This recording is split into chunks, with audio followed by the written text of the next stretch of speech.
And welcome to episode 241 of the FReality Podcast. What a year we've had. Today we're going to celebrate with an FReality holiday special. I still don't know what that means, but today we're going to find out. One day to New Year's Eve, and here we go, jetting off on yet another FReality show.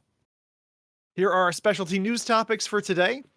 Punching above its weight, 2023 delivered a powerful impact to those interested in VR.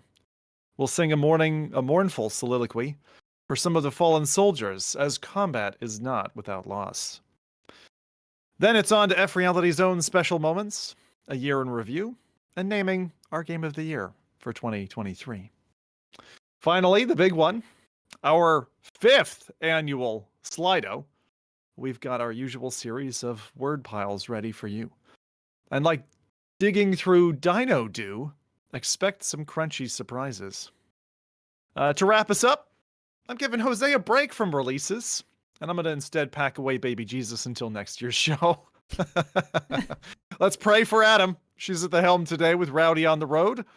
And it's time that we light the fireworks, clink our glasses, and start this holiday special show. Our mix of personal questions last time was a fun set when we brought Anton on the show. So I've brought another 2 today, plus your highlight. So I've let the silly intros go for today.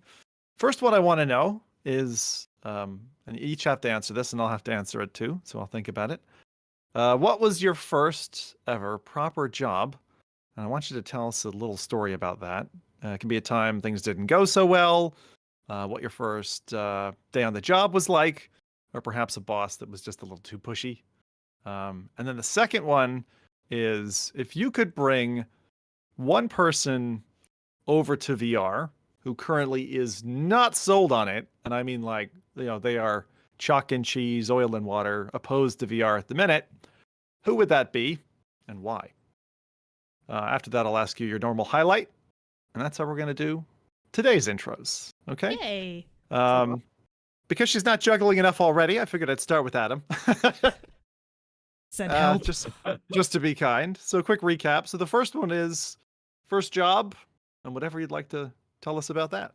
Yes, my very first job was working at a doggy daycare. It was a doggy daycare and boarding facility. That was like most of my jobs when in my late teens, early 20s.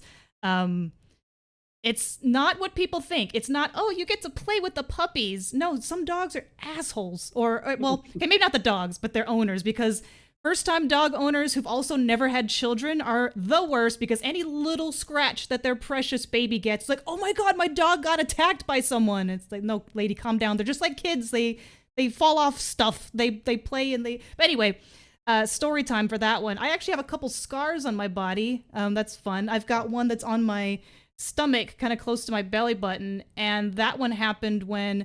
So unfortunately, the doggy daycare I first worked at wasn't very great. Sometimes the owner was also a trainer, not a very good one, and so sometimes she would take in more aggressive dogs to try to like rehabilitate or train them or whatever, but she did a terrible job of that. Anyway, we had one, I remember, a German Shepherd, very fluffy German Shepherd, in a kennel, because it just got a bath. And someone was walking by this aggressive dog past the kennel, and it grabbed onto the dog's tail because it was just happened to be sticking out a little bit and would not let go. So I had to try to prevent the dog in the kennel from pulling further, potentially to, mitigate the damage. But in turn, it was freaking out because it's in pain. So it bit me a couple times on the arm, on the stomach. Yeah, I don't fault the dog because it was in pain, but yeah, I do have a lot of scars from my many years of working at different doggy daycares and even animal shelters. So the good times. It's not all it's not all playing with the cute puppies and you're so lucky you have such the greatest job picking up poop, a lot of poop, several pounds of poop every day. Not always solid. So that's what's got you ready for FReality. Just all the. Yeah, it's funny you mention it because I know that veterinaries, for example, are some of the hardest jobs, or the most depressed people that often work there, just because of the stuff they have to go through. That the number of people that are so unhappy in that position, and you can't get out of that because you studied for that for so long, and then like you're like stuck in there. But like that's a horrible situation. Like a lot of people think it's all fun and games, but like up until you need to like they can need to put dogs down as a living. It's not really like the nicest kind of thing to do, especially if you feel like other things could be done, but the owner doesn't want to pay for it or whatever it is. Like it's not really like as rose-colored as a lot of TV shows make it seem. Maybe this is great. I love the chat just asked, is this a game we're talking about? No, I wish. The place that we had to, I mean, everywhere I worked at, obviously except for the shelter, they were also cage free, so it was just a bunch of dogs. Like sometimes we'd have up to 200 dogs together. It was so unsafe and so scary sometimes because there were certain dogs that you knew once they came, you're like, oh shit, like that's it, my day's ruined. This dog, it's either like a husky or some kind of untrained lab. Like there was always a couple that are like, my day's ruined now, thanks. Jeez, So it was, okay. Well, that's very that exciting. certainly started. You definitely did some bloodletting with your first job. Okay, good, got it. Let's move on to the second question then for you, Adam, which is if you could bring one person to VR who's definitely not sold on it today, who would that be and why? I mean, I don't have someone who I can think of that I would care to come in that's definitely not sold, but someone that I wish would embrace it more was my dad, because I got my family a Quest 2, I don't know, maybe a couple Christmases ago, and he really liked Synth Riders, and so I was really hopeful, and I was like, oh man, like maybe my family will finally like be able to do this thing on their own without me having to be there babysitting them or being like, hey, did you try the thing that I bought you or whatever? But I haven't heard, I think ever since that Christmas, I mean, maybe they've used it since, but I haven't heard anything, and that makes me a little sad. And I don't want to be pushy on like, hey, you still, playing the Quest, because they know that I work in VR, and so it just sounds forced. I don't want them to use it if they don't want to. So that's, I guess that's just one of my regrets, is I wish that, because just seeing my dad have so much fun, like literally the family left him. He was playing Synth Riders so long, we got tired of watching him, so we just kind of did our own thing. So I was so hopeful, and then I mean, there's always a chance, but yeah, that's I guess that's mine. I don't know if that counts as someone who's totally against VR, because he wasn't, but Yeah, no, that's a great example. And then finally, that's on to your highlight maybe then from the last 2 weeks. What do you want to call out? yeah, my God, I've been playing Asgard's Wreck 2 the whole time. There's a lot. I don't think, I mean, just thinking past and then the other VR games that I've played, usually I'll try to purposely not do long chunks of time. Well, either because of battery limitations or also because I know usually the games are short. So I'm like, let's space this out throughout the week so that it feels longer. But with this one, holy cow, I'm like, oh my God, I'm on the third hero. I won't spoil it for now, but I'm like, how long did it take me to get here? And then there's rifts, and I didn't think that I would like the rifts because that seemed in theory to sound really boring, and I thought that's what the game was mostly going to be about when we heard about it way long ago. But the rifts are even fun. Like my play sessions usually start off with me doing rifts, since I'm the most awake and active. I'm not as tired. And then once I die, or I'm like, I'm doing really good, I'm gonna cut out here. Then I go back into story mode. But there's just so much. There's so much in it.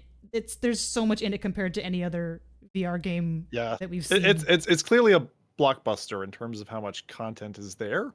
I've warmed on it a bit since last time. I still think the introduction is I don't know the right adjective to use, slow? but I don't think it's an appropriate introduction for what comes later. I think they should have edited out the first like 4 hours of the game and thrown you into the desert first. But yeah, later on it gets pretty dramatic in a good way. I mean, for me, it's the kind of Diablo part where you're like, wow, I've got new equipment and now I can jazz up my equipment, and that's starting to hook me, So yeah, if you listen to the last podcasts, I know some people thought we were quite sour on the whole thing, but I think you might. I don't think so. I don't know what I got from. Yeah. So, like, I mean, get it no matter when I talk about Asgard, so like, I don't mind. But I thought we were very critical because it got a 10 out of 10, but it's not like it's a bad game or something. The only question I think that we asked was, is it worth the 10 out of 10? Can you put it next to GTA 5 and God of War and like all those games that are also a 10 out of 10? Like, and that's where I think like the criticism came from. But if I don't think it's a bad game. I think it's a good game, but like, yeah, maybe not the best game ever. Like that's the only criticism. Yeah. I'm really interested to know, like, after you got to give it a couple of months because there's just so many hours to put into that. Yeah. But like 3 months, 2 months or 3 months in, I want to know what a Quest 2 only, someone who hasn't been exposed to Quest 3 at all, thinks of that in contrast to the rest of the library, because there's not really much else that can do the bells and whistles that thing shows, and they must think it's the bee's knees. I'd imagine once you get past that initial introductory part, even if you aren't a fan of that, if you stick with it, there's a lot there. Like, and the rifts that Adam was speaking about being a unique component that's replayable. I'm interested in how much endgame content comes. You know, what they've planned for things to change, because they have hinted at that through the menus and all of that. So what's your favorite part been so far about Asgard's Wrath 2 then, given you've been playing it so much, Adam? I actually, there's just so much. Okay, so one thing in particular, I really like the second character. I don't know. I don't want to spoil too much. It's more of a. It's not a story spoiler, but more of a weapons spoiler. She's got a sword that's a tongue. That's all I'm gonna say. Get there if you haven't gotten there yet. Her sword is a tongue. She has really cool weapons. Why do you like it so much? That's a spoiler. That's for the aftercast. Yeah. But I found that I know a lot of people didn't like combat, but I think I found a style that I like, and that's actually, I don't use melee much. I'm more so again, minor spoilery, not story. I throw down the 2 weapons she has because they have like either turrety or area of effect type stuff, and then I just shoot things with the bow and I run around in circles, and that's my strategy. I don't actually do much parrying or, you know, using anything with the shield. I just run around like a crazy person, throw stuff down, and do ranged. There we go. That sounds like Dead Cells to me. The traps in Dead Cells, like the little clampy traps and stuff, I just back away and let it do all the work for me, just like being a necromancer in Diablo, you know, just let my minions do it. So I look forward to getting that part. I'm still on the first of the heroes, but I'm like 15, 16 hours in. You must be much further than that then. Yeah, so. I've been trying to actually have a vacation and not do as many worky related things. So we'll see how that's going. Okay so far. That's good. That's very good. Okay, so on next then to Jose. So Jose, we're gonna do the same questions for you. First proper job. Will you story about that if you don't mind? Yeah. I come from arcades and theme parks. Since I was a kid, that was like my goal. I wanted to work at I wanted to be a machine operator at a theme park. It was called Fantasy Island in Buffalo, New York. And as soon as I turned 14, because I found out that, you know, to have a legal job underage, you have to be 14. So I remember as soon as I turned 14, I remember applying. And this was the first time that I encountered, you know, it's funny now, but to me then, I didn't really recognize what was happening. But I remember the interview with the actual owner. His name was Marty. Marty McFly?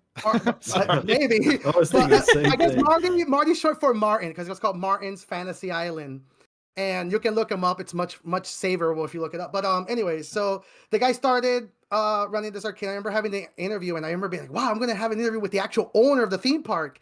And I remember telling him, you know, I'm 14. I love technology. I've been, you know, I know all this stuff. I could be a great employee. I remember him sitting back and looking at me. He goes like, so you really want to work, huh? And I'm like, yeah. He goes like, you look like the kind of guy that would do anything to do a good job. I'm like, yeah. He goes, okay, I think I have something better for you than operating the machines. I'm going to give you much more responsibility. I'm going to give you this key to the shed, and inside that shed we have these giant containers full of water. And what you're going to do is I'm going to trust you to grab these containers of water and pull this wagon all across this giant theme park, and you're going to water the plants. And I'm like, and I remember like. Yeah, my first job, right? I was more thinking about, you know, the PlayStation 2 that I was about to buy. So I'm like, yeah, let's do it. So I remember, you know, I love that job, man. I would pull this wagon with water, watering the plants. And, you know, there was little things that I laugh about it now. Like I remember seeing the schedule in the break room. And my name is Jose, right? And I remember every time my name would get misspelled to Hose, like hose, right? Hose. And so, yeah. Hosing around. terrible. It's like, yeah, and I remember one of the employees there looked at me and was like, you know that they're being subtly racist to you, right? And I'm like, I'm 14, I'm a kid, and I'm like, what? So, that's when I learned about stereotypes and all that. Immediately quit and got my first job. But yeah, that was my first job. Jokes on them, the guy got like involved in a crazy sex scandal and shut the arcade down, the theme park. So jokes on him. Maybe it's good that you stuck with the water bottles then. Exactly, right? Oh my god. Yeah. Jeez. Well, that's something. That's a good starter. Although now every time I write Jose, I'm going to imagine him Hose. watering a plant with a Plants, hose yeah. spelled H-O-Z-E. Dude, it sucked because like I remember seeing all my friends in high school see me with the wagon and they will laugh and I'm like, why are they laughing at me? Like I have a job, I'm making money, but it is what it is. Hey, money's money. Money's money. Hey, I got a nice Our TV. first jobs aren't very different. I'll get to mine in a bit. Okay, so next one up then, and Rowdy, try to sit up into the frame a little bit, or maybe Adam can help correct you. The person that you'd bring over to VR who isn't currently sold on it. I'm curious. There's actually specifically, and it's a crazy person that I will even want to have a conversation with, but he's been very vocal about it and he's trending, Elon Musk. It really sucks, and this is a feeling that I've been having for the last 2 weeks, where we're seeing a lot of forward-facing figures in the technology space come very hard against technology and innovation. And I pay a lot of attention to earnings calls from companies, and there was like a well-known rant from Elon recently in the latest earnings call where he was really going against work from home. Right, the disparagement of it, and you can kind of see the biases of real estate mentality, and it's very anti-VR, even though they don't want to call it VR, right? They call it like anti-work from home. They call it anti-technology that allows you to work from anywhere, right? So somebody who really cares a lot about the future and people working from wherever they want. It's somebody who I would love to engage with these companies that you can have 3 to 4 times the employees that you're looking for, and you can also give them the luxury of not hating your company because they have the comfort of being where they're at. And then you start seeing all the disparagement arguments about it, and it's just like, man, like there's more value than people perceive. But old people don't think about those things because back in the day they were like, I travel from here 20 miles to earn a nickel, and gotta have your 9 to 5. It's gotta be 9 to 5. It builds character. Yeah. I think a lot of that comes down to human efficiency, and I like your drive for it, and I see you, I'll say, build a model of how you work, and then replace it 2 weeks later or a month later, and continue to evolve that. And I think there's a lot of people stuck in the past, and I see you being very almost revolutionary when it comes to bring the future as quickly as we can, please. Whereas some people try to dig their heels in and fight that. I also think it's incredibly important. I think companies need to wisen up, and it'll end up meaning, population centers dispersing, home prices reducing, people having better quality of life. There's all great positives that come from it. I'm still a big proponent of getting people together to work in person. There's something magical that comes about that. And if I had my way, I'd wave a magic wand and we'd sit down together around a physical table, walnut or something nice, and we'd have this podcast in person. But we haven't really been able to do that yet.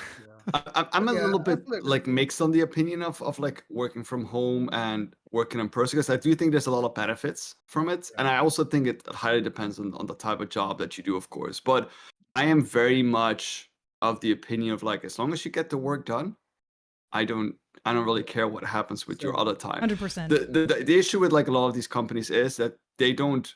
I mean, there's a lot of work to be done, but the person setting the deadlines, or the company, specific kind of things, that is not as structured as maybe it should be. But with smaller companies, often the deadlines are much clearer, and they say, listen, we need this by the end of Friday. If you finish it on Tuesday and you don't do anything Wednesday, Thursday, and Friday, I don't really care about that, as long as the work gets done within the time frame that I've scheduled it to be. And if there's more work to be done, there's probably multiple deadlines. But there's usually times that things are busy, and there are times that things are not as busy. And I think that if you give people the freedom to plan their own days and of course, that is not possible for all jobs. Like if you work in something customer service, or it's a little bit more complicated because you have operating hours. But for a lot of other jobs that require not so stringent measures, I think that is a really nice benefit to have. Yeah. Yeah. Yeah, I, and yeah, honestly, yeah. I wonder, like, especially for people who started work, like finished university or came out of high school, went to get a job, like middle of COVID, where things were primarily remote. There were people, for example, that had joined, my team at work who we never met them. They just started and they were remote working. But it must be an interesting thing to kind of launch into a career that way, as opposed to joining an in-person team. Like, say you're doing retail and you're selling t-shirts or something like that at Gap. Like it's different if you're there in person and you kind of get to know what it's like to work with others in that physical space. I don't know. Interesting things to look at, but maybe not so close to VR. So we'll move on. Jose, before I move to Rowdy, your highlight since last time. Oh man, busy, excited. I have three big events upcoming that I am really excited about. They're happening in less than a month, really. So Good God. Boy. I got Vegas CES, and then from I think it's 9th through the 12th. And then I have a really cool event that I haven't really talked about that I wanted to mention real quick first. It's called the IMSH event. It's the Society for Simulation in Healthcare. They're throwing a huge event in San Diego, California, January 20th to the 24th. It's a really cool event where, all the big medical companies from around the world, and there's a big push now for virtual reality. And my company, Real Magic, is going to be there. We're going to be doing we're calling it a showcase of technology, right? Where a lot of these companies go to these events to kind of sell a product. We're not there to sell a product. We're getting there and almost kind of relate to the question you asked me earlier, to get people excited about VR, right? So we're going to have, a headset from HTC that they loaned to us, Pico. We have X-Real. We have pretty much, I think we're going to have about like 7 headsets, and we're going to be doing something different. All of them are going to be running the same type of software, and just getting people excited about it. We're going to have people go like, oh, this is too heavy. I can't work on this. And then like, oh, well, here's the Magic Leap 2. Oh, you do surgeries, try this. And we're going to ensure that every single person that goes through this booth ends up leaving with a favorite headset, or at least a headset that go like, well, it's not the Quest 3. It's not as bulky. This works, right? So that's really exciting. And after that, I have VR Toronto. Yes. I locked in with Karam. Zim, if you don't mind saying his name, because you pronounce it so well, actually. Karam Maliki Sanchez is how I pronounce it. Yes, might be honestly, right. yeah. I thought it was Malachi Sanchez, but hey, but yeah, I'm partnering with the guys over at VR Toronto. It's too early to talk a little bit more details about that, but I have, starting up with meetings with them and Fivers, huge event that celebrates the talent and the development of the virtual reality industry, which is something that I deeply, deeply care about. Me and Karam actually kicked it talking about what GDC means to the game developers, to the game development industry, right? Where E3 kind of stood for the fandom, GDC did the same thing for the developers. And that doesn't exist right now for virtual reality and spatial computing. So it's the perfect opportunity to help VR Toronto and Fivers, kind of solidify the GDC, the developers, the technology ethos behind it. And my company's going to be behind ensuring that it's a wonderful experience, right? From headset management, operator management, ensuring that people are, having these experiences. And you shared some videos, Zim, where they had people like running around, and we're going to ensure that we get to do that in more controlled chaos kind of fashion, and yeah, take it to the next level. So really busy. VRTO was really special, especially this past year. But Karam, the shows he's been putting on here, and I've been lucky enough to attend 2 of them and go along to Fivers. It's incredible to me that someone can coordinate, and with a relatively small team, a lot of family involved in that as well, be able to create something in a city that you're not even living in. Like he's down in California, and he flies in with a couple of people, and they always pick a great venue, and it's different every time. And I don't know how all of that happens with the content curation and everything else. So if you have an opportunity to blow any wind into the sails of Karam's work, then absolutely do. Great to hear you guys partnering up. That's fantastic. To add something very little to what you just said, we're open to more hosting events, right? So it originally was in Toronto, but as you mentioned, it's very difficult. So we're actually not locked in stone yet, but we're thinking about maybe running a US and Toronto, Canada side concurrent at the same time. So we're Cool. looking to do some really cool stuff and also involve the virtual reality industry. So I kind of wanted to mention that and make like a call to arms. So Jose the VR Tech or Jose at rebootimagine.com. Anybody listening who wants to help solidify the virtual reality community, like DM me. I'm very easy to find, or message any of us. They'll relay it to me. Sounds great. All right. Well, that's great news. I'm glad you guys are tag teaming on that. If nothing else, it's just like people who really believe in this industry and keep putting their heart and soul and mind towards it. So I love that. Really, really do. All right, Rowdy, it is your turn, my friend. So first proper job, and whatever you want to tell us about that. Something Yeah, smart, the issue, probably. I've never had a proper job. Something You know, smart. Yeah.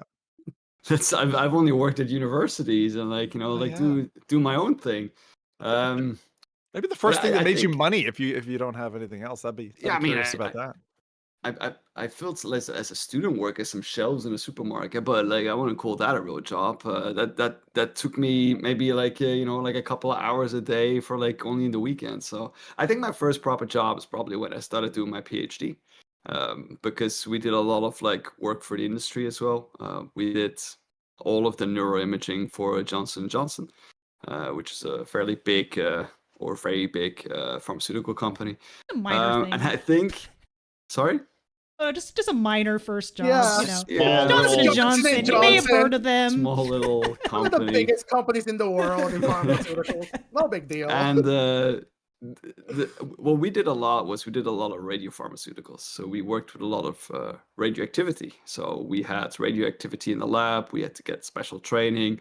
We worked with a lot of lead shorts and this kind of stuff. And one of the things that you use a lot of radiopharmaceuticals, or in the production of radiopharmaceuticals, is something called 99 technetium, which is a fission product from uranium. That's where it comes from. The issue with technetium is that it has a half-life of 200,000 years. So it takes 200,000 years for the radioactivity to drop basically in half of that amount. So it takes a very long time for that radioactivity. And they use that for building PET tracers, and they inject that, and because it's so stable, you can excrete that through the body, and you get rid of it. And we were doing tests. We were working in a preclinical laboratory, so we were doing tests with it, and all of that radioactivity needs to be tracked, of course, because you can't throw that, which is general waste. The only issue was, at a certain point, is that we lost technetium. Like the input we had was higher than the output that was coming out for a certain day. So that was, I think, one of the most frantic things that I've been through, where it can't disappear. Where'd it go, guys? Yeah, where did it go? Guys? Because the thing with these kind of labs is they have like multiple check stations where waste needs to go through. So all of that is checked at those kind of things to measure the output of radioactivity that is in the trash before it gets sent to facilities that deal specifically with radioactive waste. So yeah, I think that we had to get like a specialized team in. We weren't allowed to leave the lab. You were locked in that place, up until that radioactivity was found, basically. Oh, They did God. find it. It did take quite a while to eventually, we got reprimanded, and it was this big thing. Where was it? I'm just sorry? I was about to ask. Where was it? Like, This where was did they in find Belgium. it? No, I mean, No. like, Oh, where? Was it up someone's at? Like where was it? No, it was in the waste. It was in one of the waste sections, but it didn't get scanned properly. And it didn't get captured. They got through, and I mean, normally that should not happen, but yeah, I saw Humans. someone call me Atom Bomb Rowdy. my guy casually kind of. expressing how we almost started like a global war. Yeah, Dude. the funny thing is, do you know how because a lot of the traces that we collected, we had to collect them from the radiopharmaceutical department from the university, which was just a couple minutes a walk away. But the problem with a lot of the radioactivity traces that we use, especially in preclinical research, they have a very short half-life. It could be 30 minutes. It could be, even like a minute or 12 minutes or whatever, depending what you're using. So using a car to, drive to the hospital and like pick it up and then drive it back, park the car, it just takes way too long. So we had this little bike. We had a little bike with a little like cart in the back that was all filled with like lead boxes, and then you had to like sprint with the bike, over this like muddy road, like with like radioactivity in the back, like yeah, it was fun. It was Very fun safe. to make sure that it got. Yeah, I mean, it was all checked and controlled, but yeah, yeah. it was. It's That's crazy. so Yeah, That is That's- insane. we did a lot of crazy stuff there. Yeah. Wow. Yeah, that's crazy. It reminds me of a story in Scotland, not far where we were living, where there had been an explosion in the plant, and a radioactive isotope, like a small pill-shaped thing, but very high radioactive element, went out into the lake, and they never recovered it.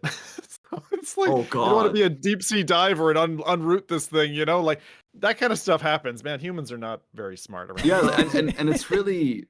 It's because there's a lot of stories that go around about like where radioactivity, for example, gets left or something like that, and some kid yeah. finds it, takes it home, and they put it on the shelf. There's actually a story like that, and the entire family died within 2 weeks.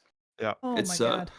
yeah, Or get like those kind superpowered. of things. Those kind of things happen. So tracking radioactivity is very important. Yeah, What a cheery introduction so far. Really yeah, well, appreciate that was this. my Thank- first job. Getting bit, radioactivity, racism. Yeah, all Yes. right, Zim, what do you Oh. have? Yeah, Great this- idea, this- Zim. My This guy is- speed ran a Chernobyl incident. Oh my God, the dark past of FReality is what we're uncovering today. man. All right, so Rowdy, we're not done with you yet. If you could bring one person over to VR. Yeah, If I'll keep not- it short. I Yeah. think the CEO of my insurance company. Okay. Just so I can put him through like the Alien Mother mod. I'll put him through the entire Resident Evil series. Let's do it. Every single horror game that I can find. That's probably who I'd bring in. Yeah, the CEO of my insurance company. Or That sounds ex-insurance lovely. company, whatever it Very is. festive. Very festive. I think that's probably the person. To do. What about your highlight for the week then, Mr. Alien Torture Device Man?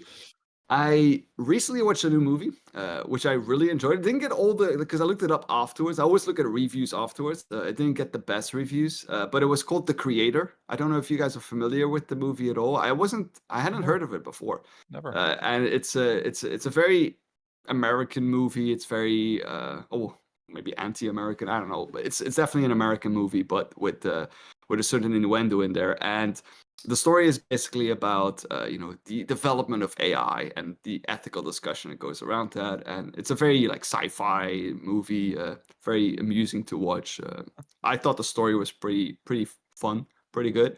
It basically goes about that the US has developed AI and everything has been taken over, and they taking human jobs, and they work together, and all of a sudden this is not a large part of the story. It's the first 2 minutes. Like there's because of AI, a nuclear detonation happens in Los Angeles, which kills millions of people, Sorry, which Adam. causes the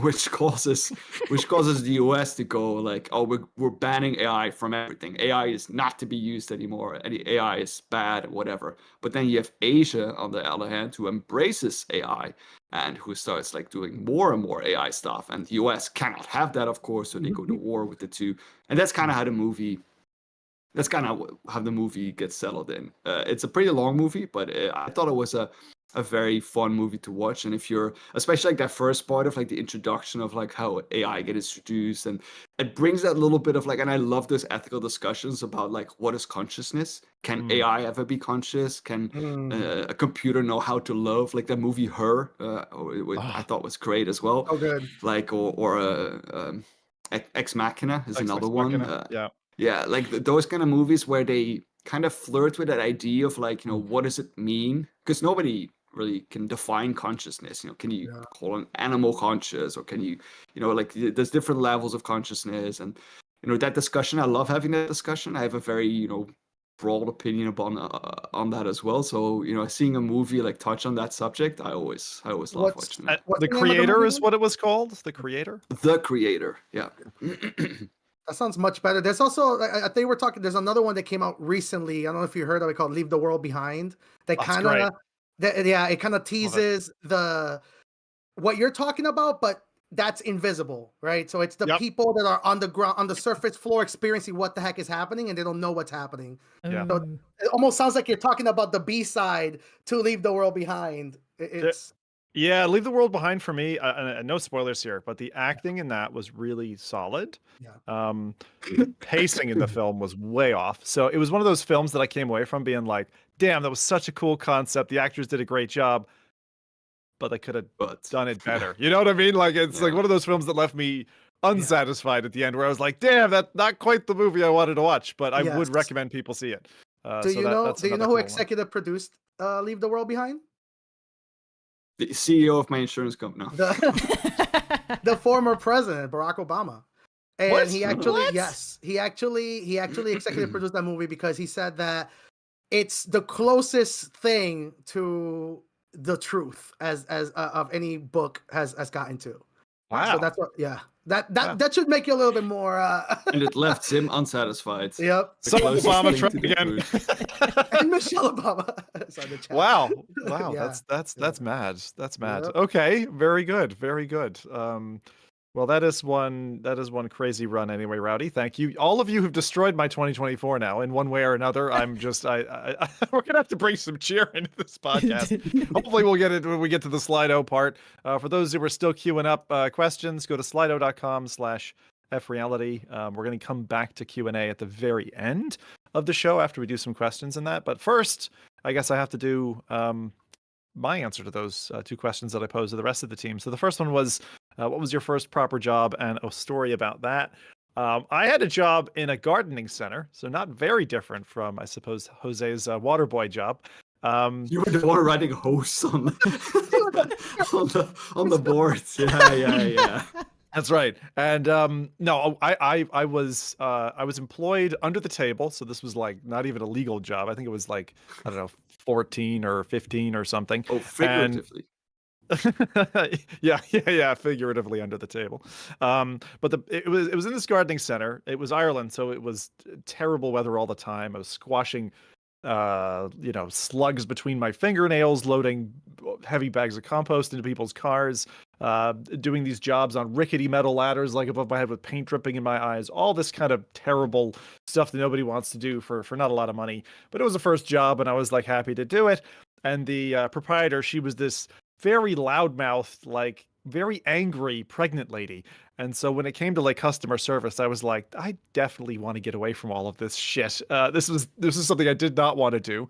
I was still trying to do a good job. So my little story about this is I had, not unlike Jose, kind of a trolley that I was meant to deliver these, I'll call them stone or ceramic paving stones. And I was supposed to deliver feckin' ton of these things and unload them from point A, point B, bring them down. What I didn't know was the front axle of this thing could turn completely to the side, which would render the whole thing unstable. So I was bringing it down the car park and turned it, and literally the whole load of about probably 200 paving stones turned over and smashed all over the car park in front of the center. So it was stopping cars coming in. The lady comes out and she's so fucking livid, and I'm like, Oh, it was one of the God. perfect like intro interny moments where you're like, man, my salary for the next 2 months won't even pay for this. You know what I mean? Like it was like that.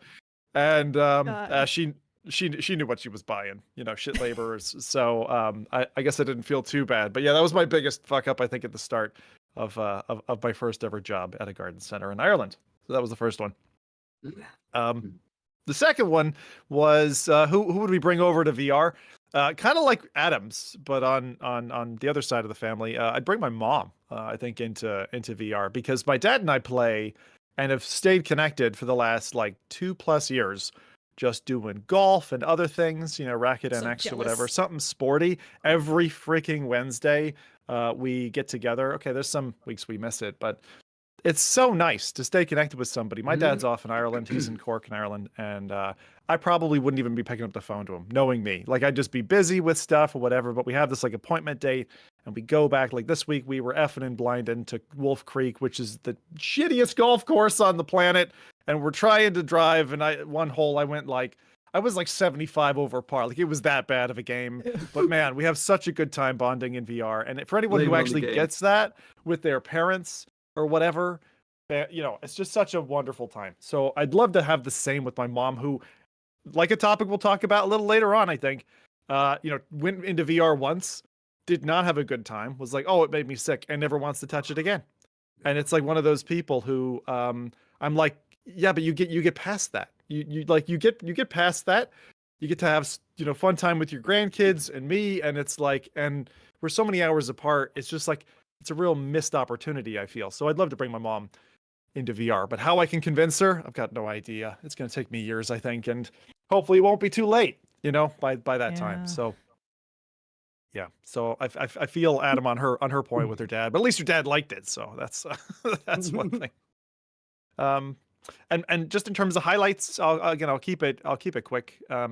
But my highlight this week was Breachers came to PSVR 2, and so Right. put together a match with some buddies, and it really helps some of the other sour news we're going to talk about later. But to have a great FPS game that you can crew up like the old days of Day of Defeat and Counter-Strike at the LAN setting when I was in Cork, arranging gaming events. Like, man, haptics are solid on that system. The visuals are great. There's a couple of new levels that really flesh out the game, which used to be a little bit shy on content. And god damn it, they got me on, now I want to pay some money into the game, support the devs, and get a cool skin for my weapon that I love. Like, I'm in that position, and I know microtransactions are evil, but it's supporting great devs. And so, yeah, Triangle Factory have done a fantastic job with the conversion. PSVR 2 is where I'll be playing that when I get time to myself. So that's Breachers for the week. And like Adam, I spent some time going through another 5 or 6 hours of Asgard's Wrath, and I can see myself doing that for many months now, actually, just kind of chipping away at that game, because it's long and I want to see it through to the end if I can. We'll see if it doesn't piss me off like the first one did. Okay, so that's that. Well, just to get people kind of primed and ready, this is going to be our kind of 5th annual Slido that we're coming up to. Before that, I'm going to do a couple of things in the newsreel. So just again, if people want to ask us questions or even just say a comment about the podcast, go over to Slido, slido.com/FReality. That's the first of 3 of these that we're going to do.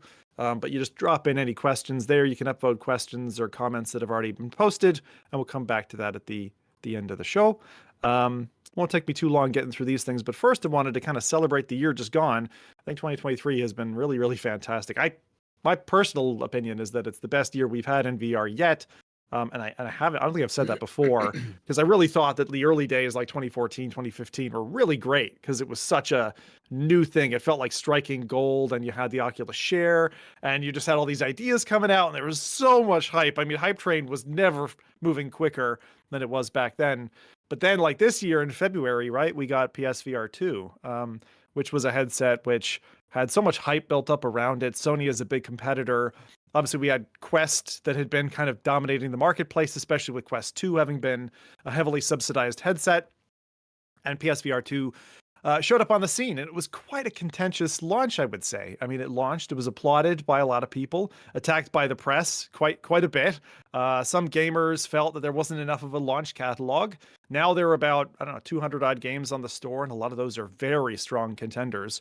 So I think PSVR 2 has had a pretty damn good first year, again, in my opinion, but I wanted to kind of applaud PSVR 2 for what it brought us. For me, it stands out as the headset that looks the best in headset. It's a Marmite headset in that it's uncomfortable for some people. I've had plenty of friends who I trust the opinion of who've said I have to send it back because it just isn't comfortable. It's not very adjustable, right? It's not dynamic. You can't swap the headset out. It's not like a Quest, which is very modular. And so that's one flavor of VR on that side. And then we also got later in the year, Meta launched, their Quest 3 headset, which we knew was coming, had been leaked dramatically months and months earlier. Sporting in particular, better resolution, mixed reality capability, which a lot of people, again, have said, they're either really for it or they're kind of thinking it's a bit of a gimmick. And then the comfort of the headset, right? The idea of the fact that the moment arm of the weight of the headset was now brought in closer to your eyes should make for a more comfortable experience. I know I laughed, I chuckled when I first got into the headset myself because I was like, damn, this is pretty fucking sharp in headset. I liked it a lot. But you really did need a secondary head strap. Most people don't get on very well with the original, we call it the jock strap of VR, right on your head. But Quest 3 has become the daily driver for many. I think it doesn't have the same, I'll call it holiday appeal as Quest 2, given the subsidized price of the first one. I mean, dramatically different entry point, right? And I'm glad the Quest 2 is still kicking around because it's a solid headset. If you don't need those MR features, if you don't really need the best-in-class CPU, RAM, or resolution, then Quest 2 still has some life in it. I'd say it probably has another year. Smaller splash in terms of the outlay. But a longer term play if you want to go for a Quest 3. And probably the biggest downside for me personally on Quest 3 was just the battery life. The battery life on the headset is quite disappointing. And I have to augment it every time I play with something on. If I'm not going in for like just an hour, then I've got to bring a battery with me, which I think from a design perspective shares a common point with the Oculus Go back in the day, which was again too short fused on battery. And they're going to have to look at that, I think, for their next headset. It is kind of but I was ironic. curious. Like they've got Asgard's Wrath 2, giant, longest game ever, owned by Meta. But then you've got, you can only, well, again, I can't imagine playing without my powered head strap because you'd only get maybe like an hour. And I've gotten the 90 hertz and the, the enhanced, the Quest 3 stuff turned on, which would probably kill it even faster. But yeah, I can't even imagine. Yeah, that's a very good point, Adam, because I tried after they launched their 90 hertz and Quest 3 visuals update, and man, I know they probably haven't tested it enough, and it's why it's a toggleable feature, but it's a big bump. Like for 4 days after they launched, they dropped a patch that made that big of a leap in terms of visual fidelity. They clearly had it on the workbench and weren't ready to launch it yet, and they're like, they're telling us we should probably launch it now. So they pushed it out, and it's still kind of in testing. So in certain scenes, you get like frame drops and stuff, but it's pretty. It's a very, very pretty game on a pretty headset. But like, what were your I'm curious? Coming onto events, we'll come onto events in a bit. But hardware-wise, I mentioned PSVR 2 and Quest 3. They're not the only things that launched this year, but I thought they made the most noise. What about you guys? What did you think? I mean, Adam, you've got those Meta Ray-Ban glasses. There's also I forget the name of them now. The glasses you have from what was Nreal, Xreal, and Rokid, and those things. Like, what stood out to you this year, hardware-wise? I don't know. I think I'm getting the most out of my Quest 3. I feel very sad about my PlayStation VR 2. It's like I gotta go in and dust it every now and then and make sure there's no spiders in the. And I'm like, I really should buy some lens, lens covers so that I can keep it safer. But yeah, as much as I hate to say it, like the Quest 3 has maybe even been seeing, like you kind of predicted, more hours than my Valve Index even, which I still will use because it's plugged in and convenient. It's a couple less steps that I have to do than launching AirLink or virtual desktop, like by a couple buttons. But yeah, like it's the Quest 3 for me, which is really weird. I never thought I'd say that, but I'm waiting. Other years, I guess. I'm a little sorry. I like competition, but like when you have someone who's like an index proprietor, basically, selling this headset to other people, and then they're talking about Quest, it hurts a little bit. Go on, Jose. What were you gonna say? Yeah, no, it's really weird because like my opinion is kind of split in half, like versus like my personal what I wish it would be and what it really is. For me, it was the XR Elite. It carries all of the prowess and capabilities of a Quest 3. It's much lighter. It does suffer from issues like no content. The operating system is incredibly buggy. It requires a lot of advanced intervention, right? Because even the retail version of the XR Elite is not the one I'm talking about. Like I had to do crazy modifications to it, voiding the warranty for lack of a better word, in order to make it likable. But it also gives me glimpses of what's going to come out. The Quest 3 will probably be the the headset of the year. Fortunately and unfortunately, right? Because as you mentioned, those faults like the headset not being able to be stable and mixed reality being called a gimmick. It sucks, but it's just that's really the most that this headset can really push out for experiences in mixed reality, right? You just mentioned the battery life.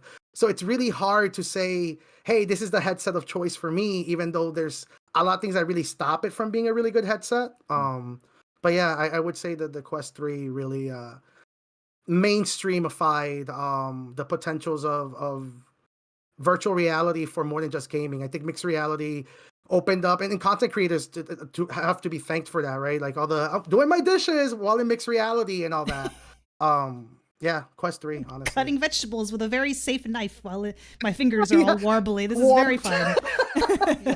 Yeah, doing any of those vegetable cuts with that distortion, no way. I wouldn't choose that at all. That's a good one.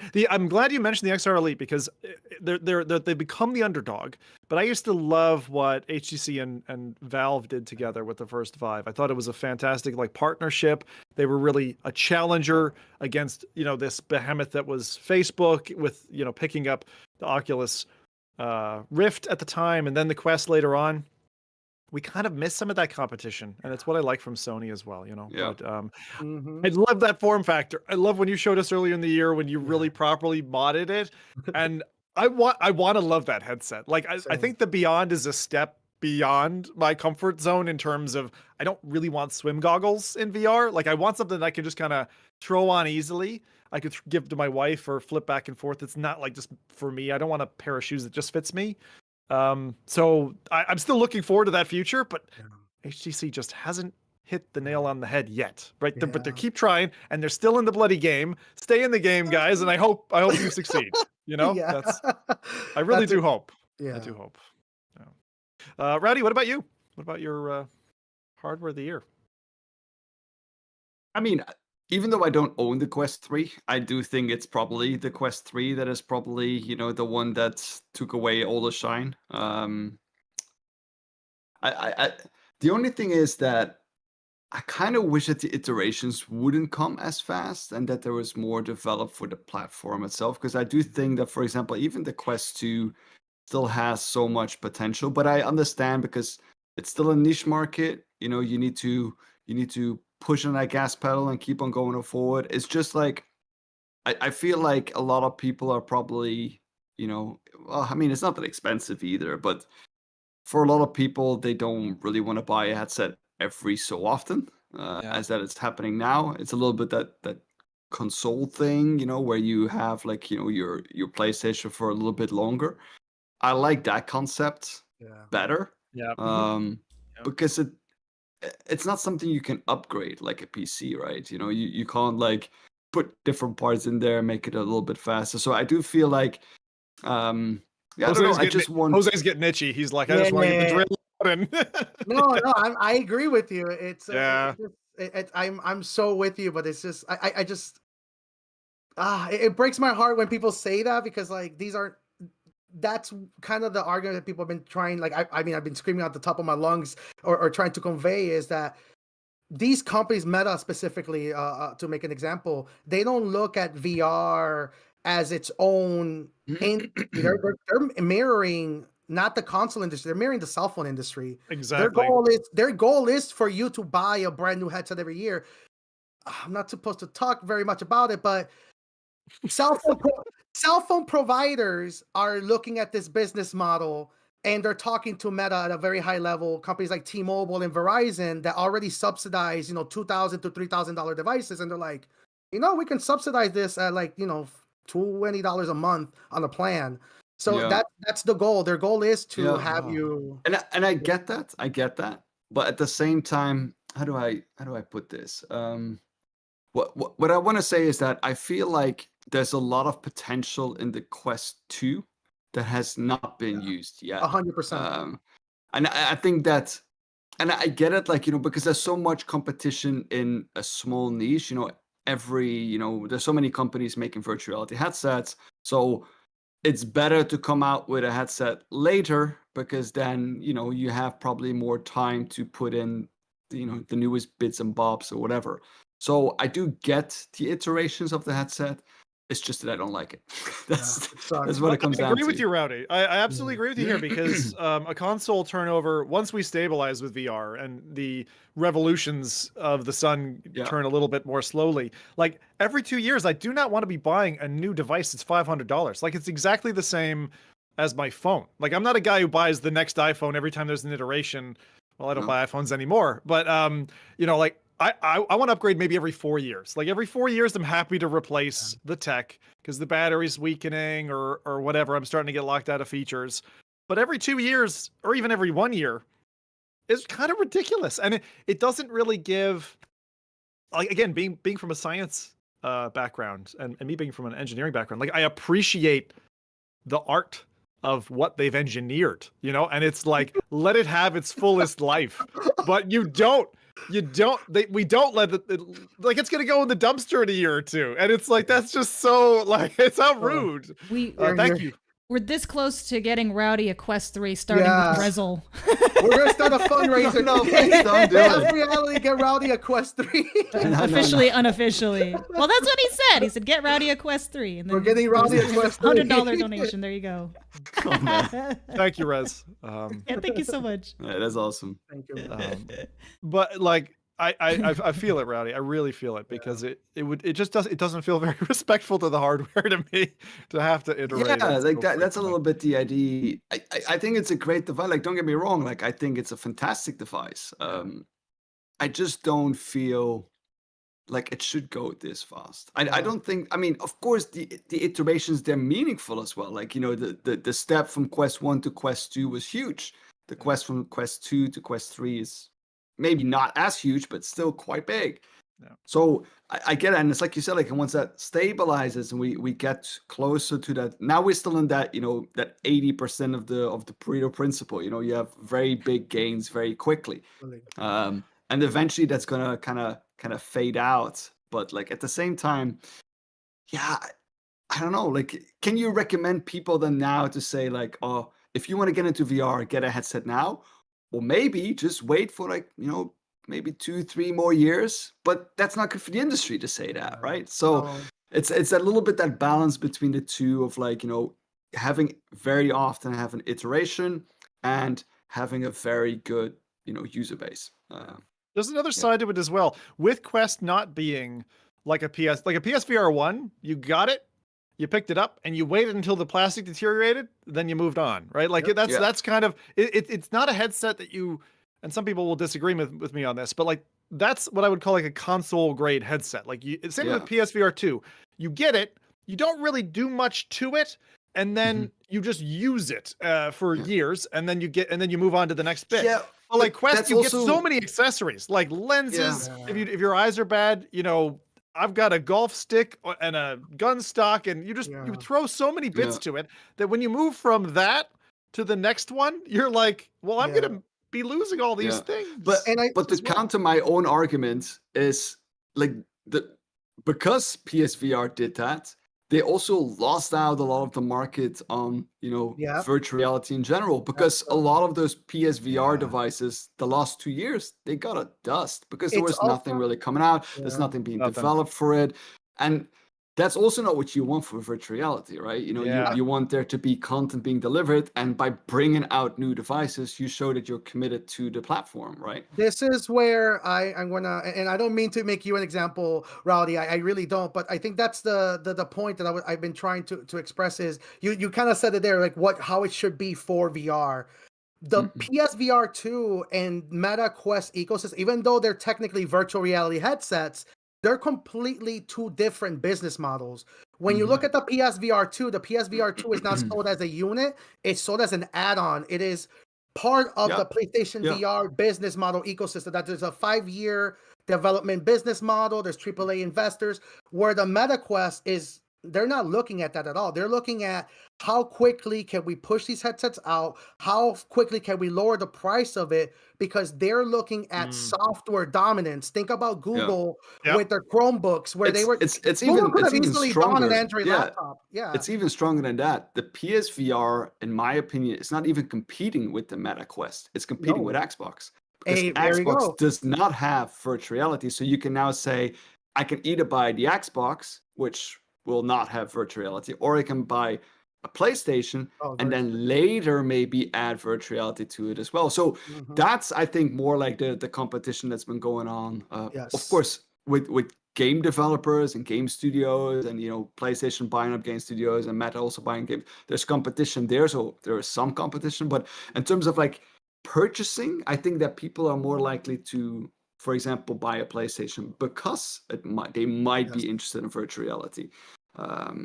Not saying that everyone who buys a PlayStation is interested in virtual reality, of course. It's also very important to note too that there's a lot of, but just like we're talking about PlayStation and Meta, there's also companies who are looking at VR as not an ecosystem. They see it as an evolution of what computers are going to be. They don't see a VR headset as like its own thing. They just see that as an extension of a computer monitor. That's why the term spatial computing is becoming a thing, because Apple does not see VR as its own thing. They see it as like, oh, this is just a laptop with a different form factor. They don't.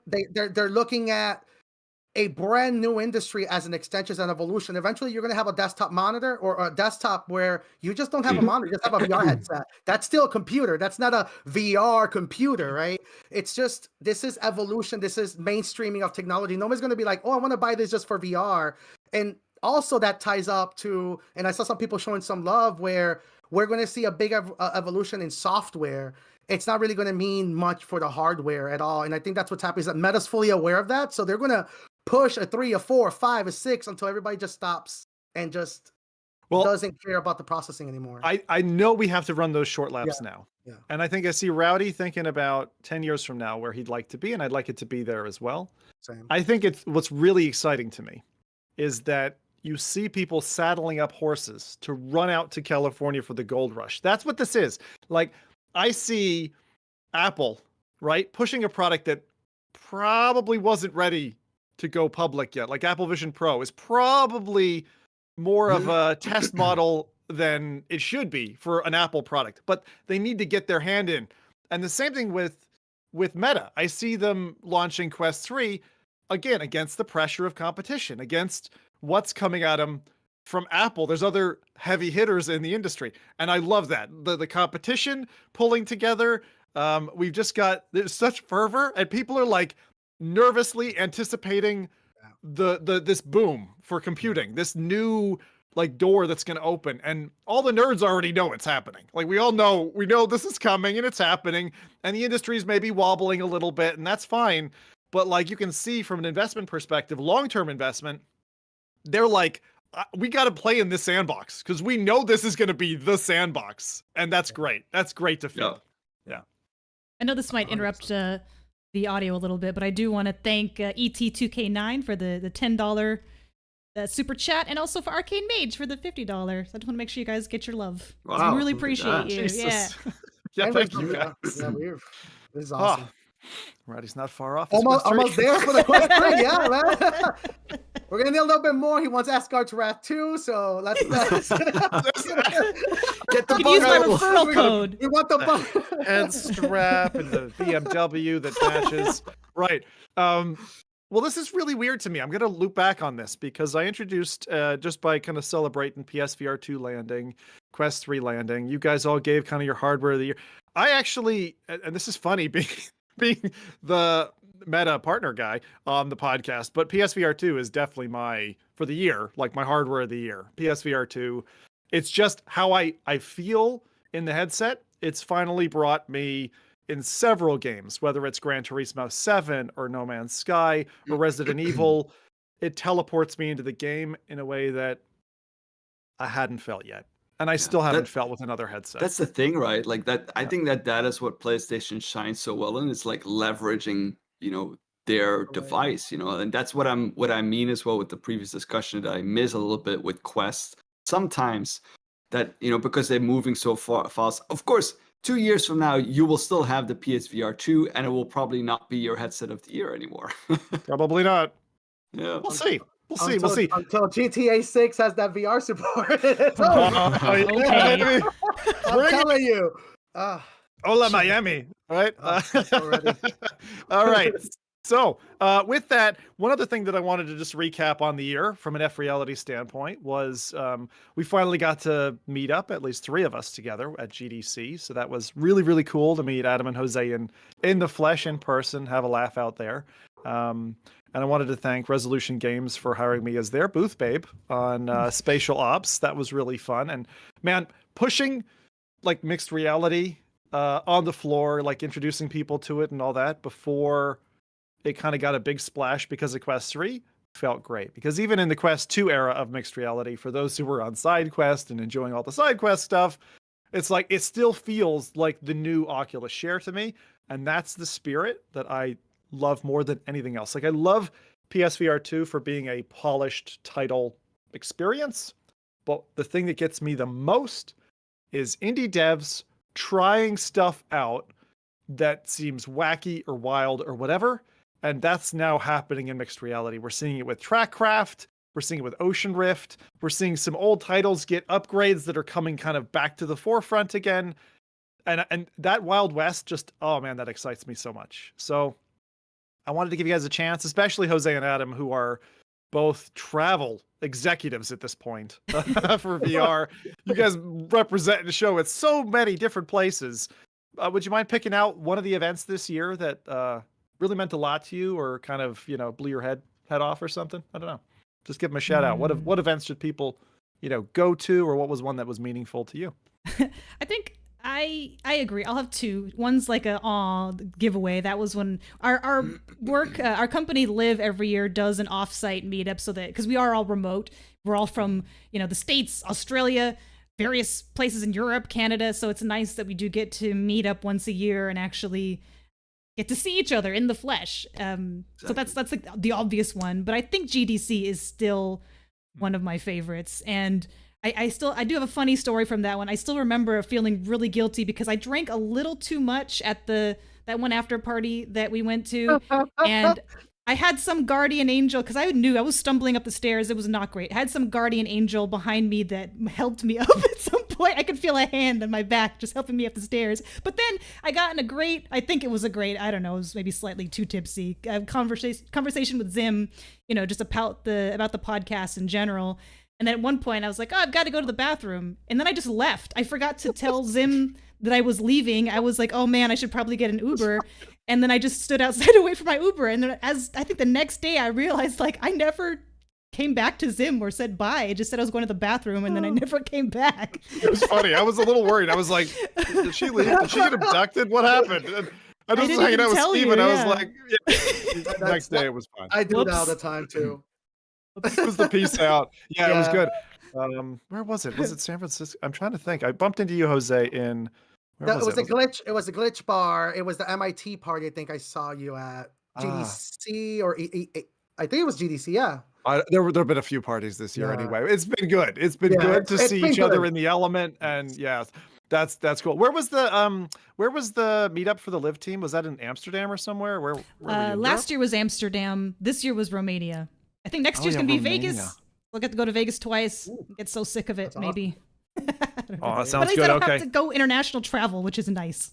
Those are both good picks. I remember almost taking a tree branch to the head because there was kind of like a mini hurricane around GDC one of those days. But anyway, Jose, what about yours? What about man, it's a tie between AWE and, funny enough, CES. 2 events that I feel at my element. And I think definitely last year's CES was pretty awesome, right? Being able to see, the XR Elite and the PSVR 2 that we were talking about, and the Quest 3 and the Handy. Yes, the Handy. Can't forget the Handy. Oh God, the Handy. Oh God, coming God. back again this year. I saw it. Do not There's something put that I it in should your buy for browser. Christmas. Yeah, this time they got the Handy 2.0. Now it's 2 of them. The Handy multiplayer update. But yeah, CES will probably be the one that I'm most excited about, and last year was definitely top of mind for sure. Yeah, and you're going to be there this year, Jose? Yes, sir. And Adam, did you say you're going as well? So yep, I will also be there. Yes. Awesome. That's good. That's not long away. So hopefully, I don't know, by the next podcast, maybe we'll have impressions of that. I'll have to check the calendar again. It's not far, right? This is the 9th or something? 9th to the 12th. Okay. So yeah, we might We might do. Yeah. Very good. Very good. Rowdy, did you have any other things you wanted to tap in there? No, that's fine. Good. All right. So, with that, and the only event highlight that I wanted to mention as well was Connect. I went to Connect with a bunch of buddies. Right.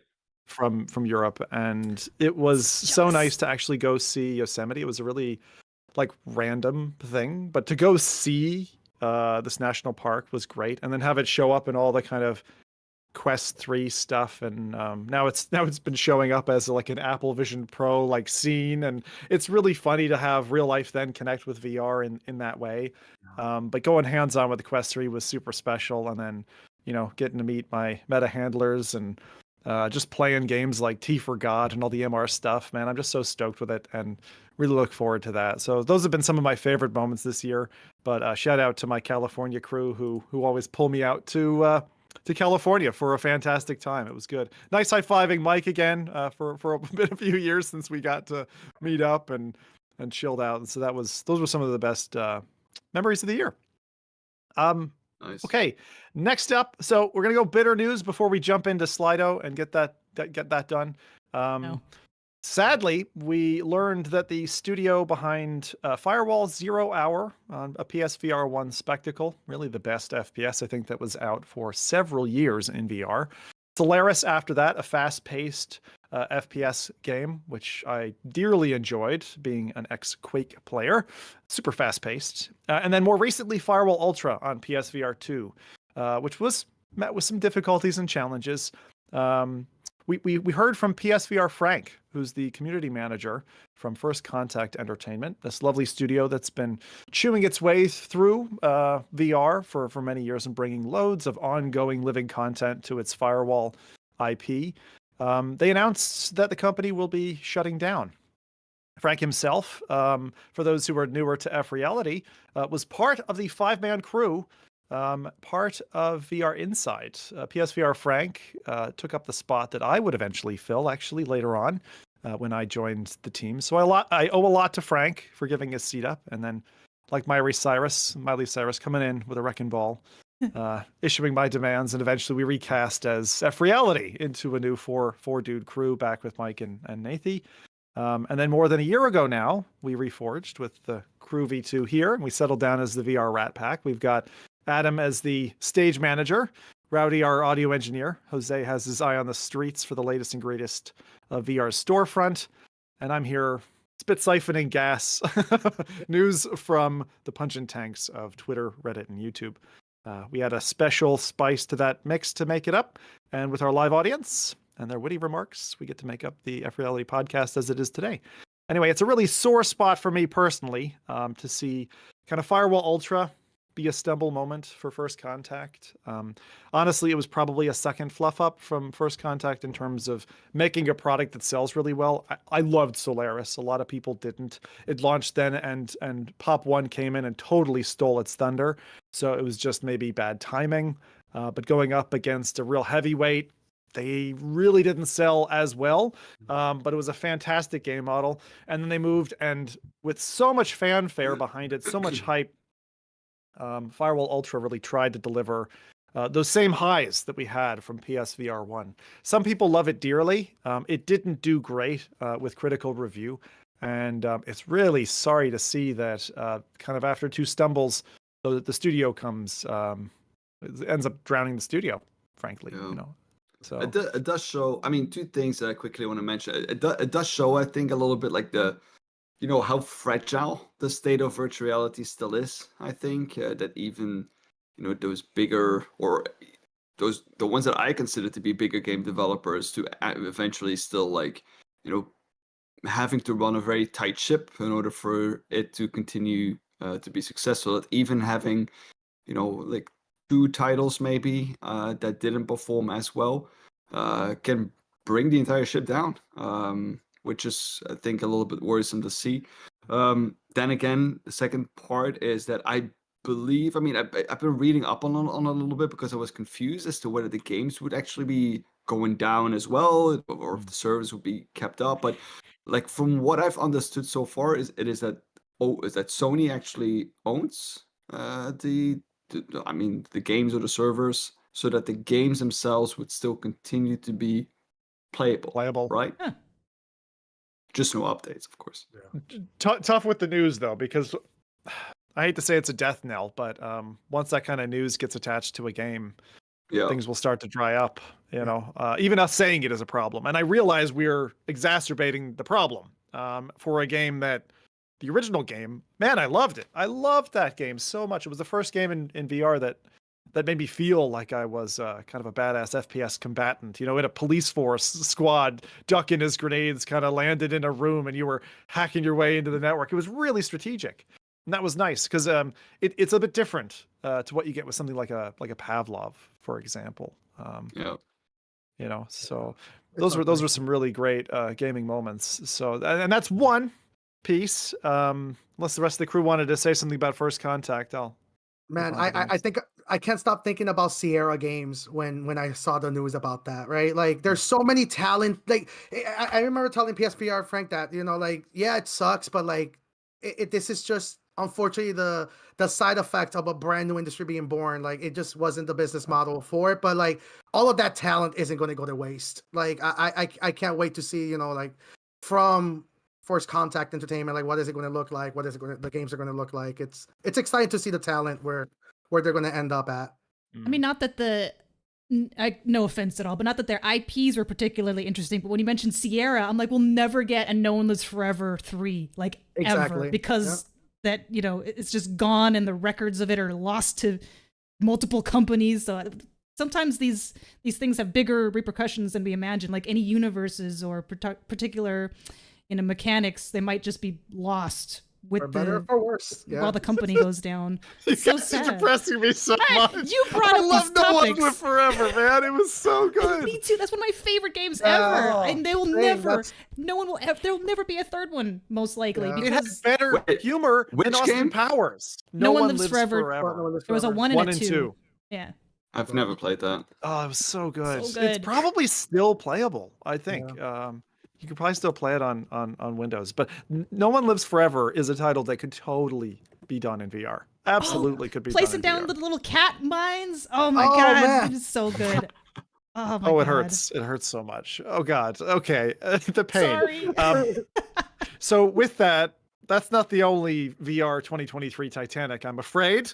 There's yet another casualty of 2023, which was recently announced. So Microsoft has said that Windows Mixed Reality support is being withdrawn from Windows. So the Windows OS, they're pulling out the Windows Mixed Reality integration features, which were there for a time. Got me quite excited because they were there at the base OS level. You could see it spattered around and you're like, wow, Microsoft is adopting this? Super. They brought out their whole line of confusingly labeled mixed reality headsets, which were really just VR headsets. And there were a bunch of really interesting models there. You know, we had the blue Acer that kind of stood out with its kind of different look, kind of small footprint. I remember trying mine on for the first time before I got interviewed for my part in FReality. Literally that same day. It was funny. And then most importantly, in my opinion, the HP Reverb, you know, G2, I think is still a phenomenal headset. And really it brought us what I could only call eagle eye vision years ahead of the competition. I mean, you're talking now what you have in kind of Quest 3, but so many years ago, and unfortunately with terrible controllers that ate batteries. But aside from that, it was really a kind of a neat, like, niche and did bring about kind of performance without the compromises of, at the time, you know, the Hammerhead HMDs from Pimax, which would compromise everything and sell your mother just to get a bit more FOV. A solid $600 cabled PC to headset solution that some people are still using. They're simming it, their sim flight. I mean, it's a fantastic headset. And it looks like those may become inoperable in the near future, which is tough for anyone who bought into the recent, there was a $200 deal, I think, on HP's website not long ago to get a brand new G2, which I thought, oh my Black god, how do Friday you say sale. no to that? You know, that was Whoops. some headset. Those poor 12 users of Windows Mixed Reality are suffering I right knew now. Jose was gonna say something. It's I know. I think it's important to clarify is like Microsoft is ending the driver support for like the interface to handle, but the headset will still work. The drivers are not going to like be removed or yoinked off the internet. I think they're mostly talking about the application suite that you can, that comes integrated into Windows. Another thing, I think it's time. Like I've been talking about it, but look, if you own a Reverb G2, go online, put in the SKU, look up the hardware. There's a lot of open source. There's a community called XDA developers. If you're looking for access to looking at the drivers and communicating with these devices, it's time for an open source driver to exist for these devices. There's a lot of hardware. The Quest 1, for example, there's a lot of hardware out there. The Vive Focus 1 and all these really cool headsets that exist out there, they can still do quite a lot because they're PCVR, right? So the Focus 1, the field man. of view on the Focus 1 was literally like a hard circle. It was like like someone had traced a circle and they stuck it on your face. I remember that headset like a dramatic experience. I was like, whoa, what is this? Dude, it's so crazy when you go through the internals of all these devices. Like there's a lot of incremental changes. There's so many headsets, but it's not as drastic where if you can get the drivers for one of these headsets, it should theoretically work for the rest. So I think that's really what's happening is like, hey, if you guys are upset about this for all 12 of you, like I think it's the perfect time to rally up and start building open source drivers, right? That's what led, I forgot the name of the project, but it was back in the day, Open VR or something like that. Open XR, Open VR. Yeah. So I think it's time. Also, side Revive, I think it was called, to run. Revive was so good. It's time. Like for those who don't know, back in the day, you had these separated ecosystems.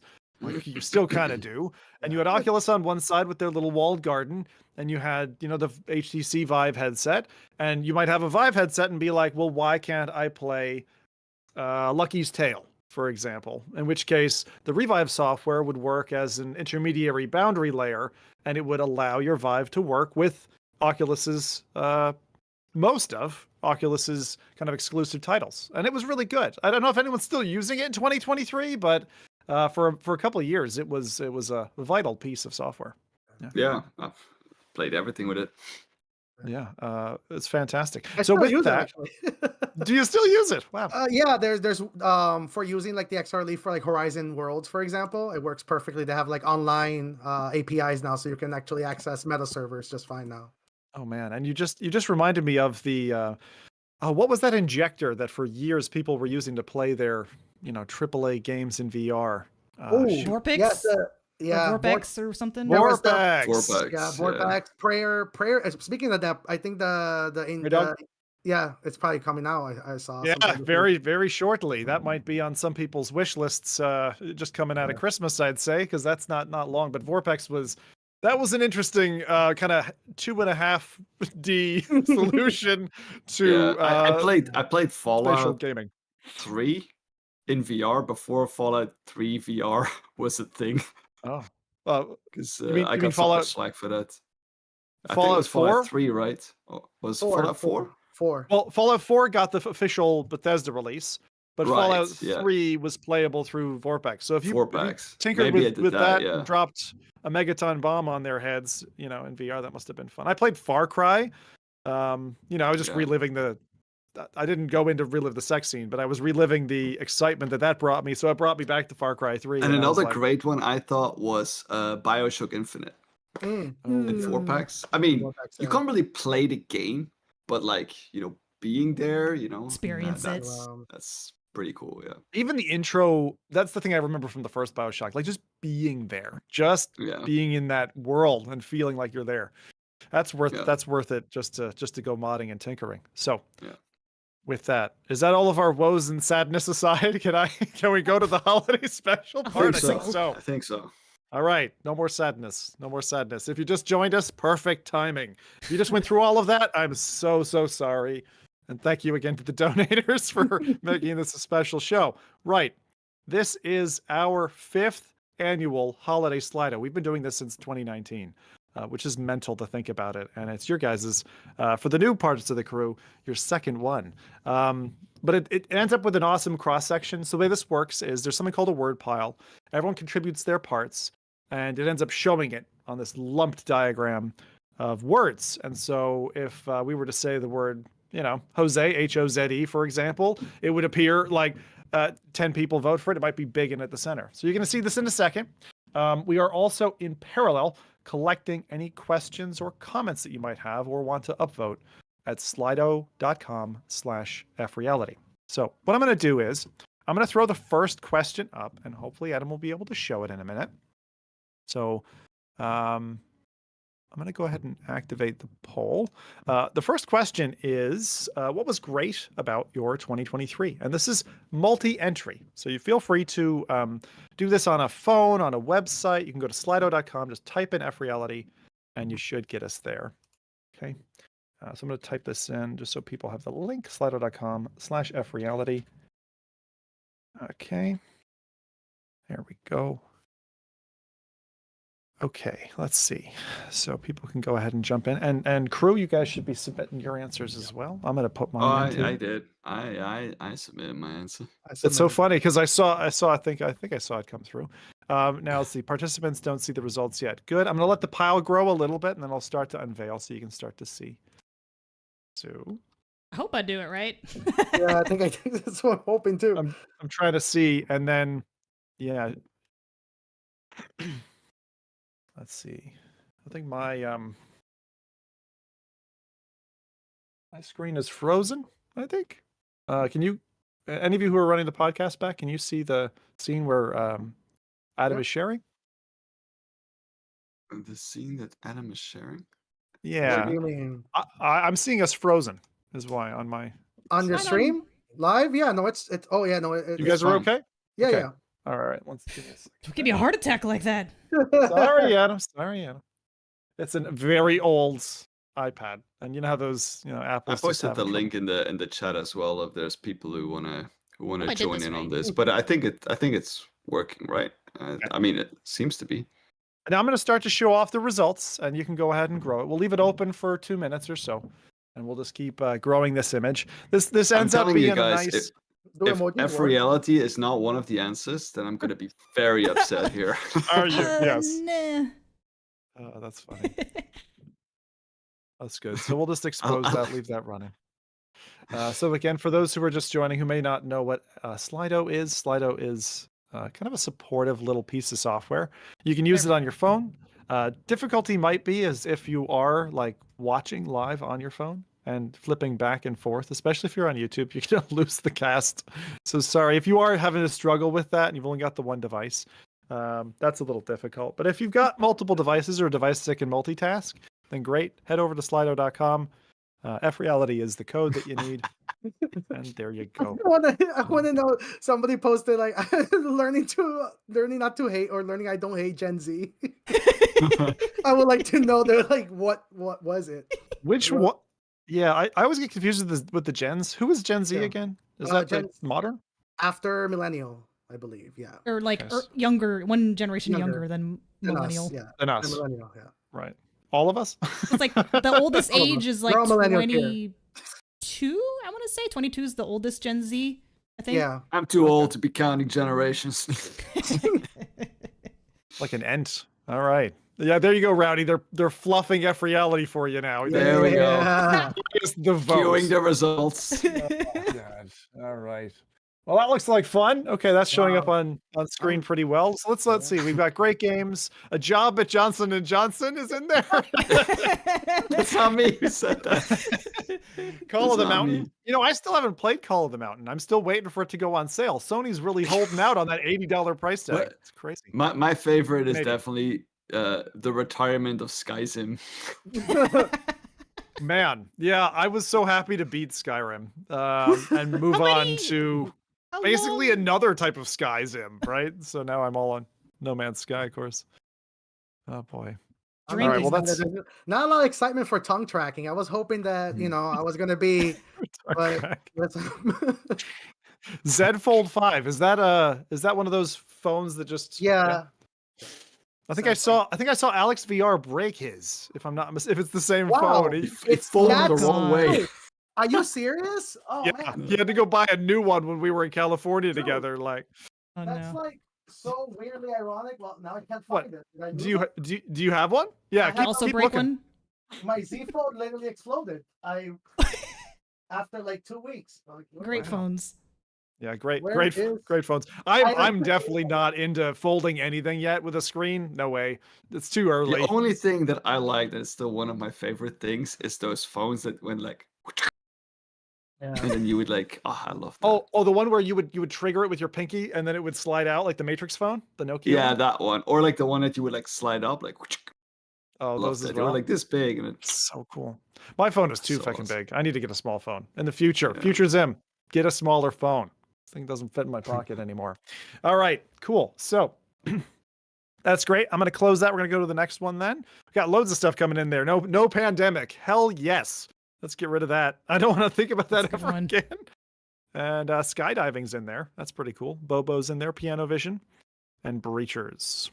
Very good. Okay, so that's what was great about your 2023. Go ahead and deactivate that poll now. We're going to move on to the next one. This one's going to turn it a little bit. Okay, so we're going to see what was VR's arch nemesis this year. What was VR's arch nemesis in 2023? the Go ahead. CEO of my insurance. You love him so much. You want to get him much into now? VR? Let's. Yeah, what really Arch worked nemesis. against the grain with VR this year? Hmm. Yeah. Oh, this is going to piss a lot of our fans, but it has That's to be good. said.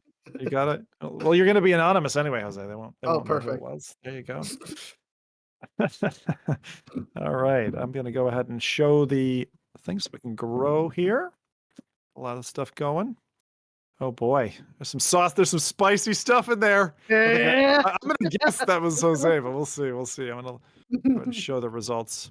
I don't get any magic on my side to see. So this was what was VR's arch nemesis this year. Let's go call them out as we see them. Multiple great games on all VR was VR's arch nemesis. Okay, that one I don't understand. Real life still got better graphics. Pancake Gamer. I like that one. Unbelievers, that's a good one. I see Upload VR Showcase. Ow. Okay, they had some audio problems. Chet. Okay, that's topical because he. Oh boy. Yes. Well, They can- That's a big one. Yeah. we will Chef definitely talk Falasek. about that. I know you want to talk about it, Jose, so we will. What else is on here though? Microsoft. Why is Microsoft showing up? What did they do? Ghostbusters. Sad. Those 12 guys are here. I think Microsoft has been anti VR for quite a while. Their not anti VR, but their lack of support for it, or their Lazy lack VR. of Investment. entering that market, which is it's fair, but it doesn't really. It would be nice to see, Microsoft entering that market because First they could be party. a very big player in there. It's unsupportive, right? I mean, they canceled WMR Zim. Oh yeah, we just talked about that. Yeah. So Those 12 thanks, users. Ronnie. ByteDance, of course, the whole Pico stuff that we have going down as well. Direct Sunlight. Ooh, that's a good one. I like that answer. Gabe's in there for some reason. That's right, Gabe. Stop making the Steam Deck cool. Otherwise, people won't want to play VR games. Laziness. Canceled. Firewall Ultra. Yeah, Ultra hurt me. Really did. I really wish that they had soared them forward. I actually also thought that software studios, right? You make 2 bad moves and you're probably dead, right? Because they're big investments. You can't afford to lose in that game, and it sucks, but that's kind of the way it goes. We have a misspelling, which I think is hilarious. It's only one Fist Party game by Sony. Fist Party. I must have missed out on this one. Missed that one. Oh my. NFL Pro Era 2. Is someone unhappy with the old American football there? Hey. Know what the bat to? And someone on the other side there. Clueless Tech Journalisms. Yeah, the journalists I think this year have they come definitely back every year. Yeah. I don't know. Influencers, content creators are bad. I definitely agree. They're bad, right? Myself very much in that included. Terrible. But journalists are worse. They just, Yes. and I'm not talking about your de facto VR journalism. I think that's pretty decent. Both Upload and Road to VR are doing a good job, I think. At least they try. Whereas the wider is press dead. covering VR, those guys can get fucked as far as I'm considering. You know, it's like they just do not do a good job of doing their homework and covering the content. I can't wait to fairly. see Apple Vision Pro articles coming out where they're educating us on how this stuff works. Oh, dude. They're great. I spent a week in Apple Vision Pro. This is what VR is. I was like, oh.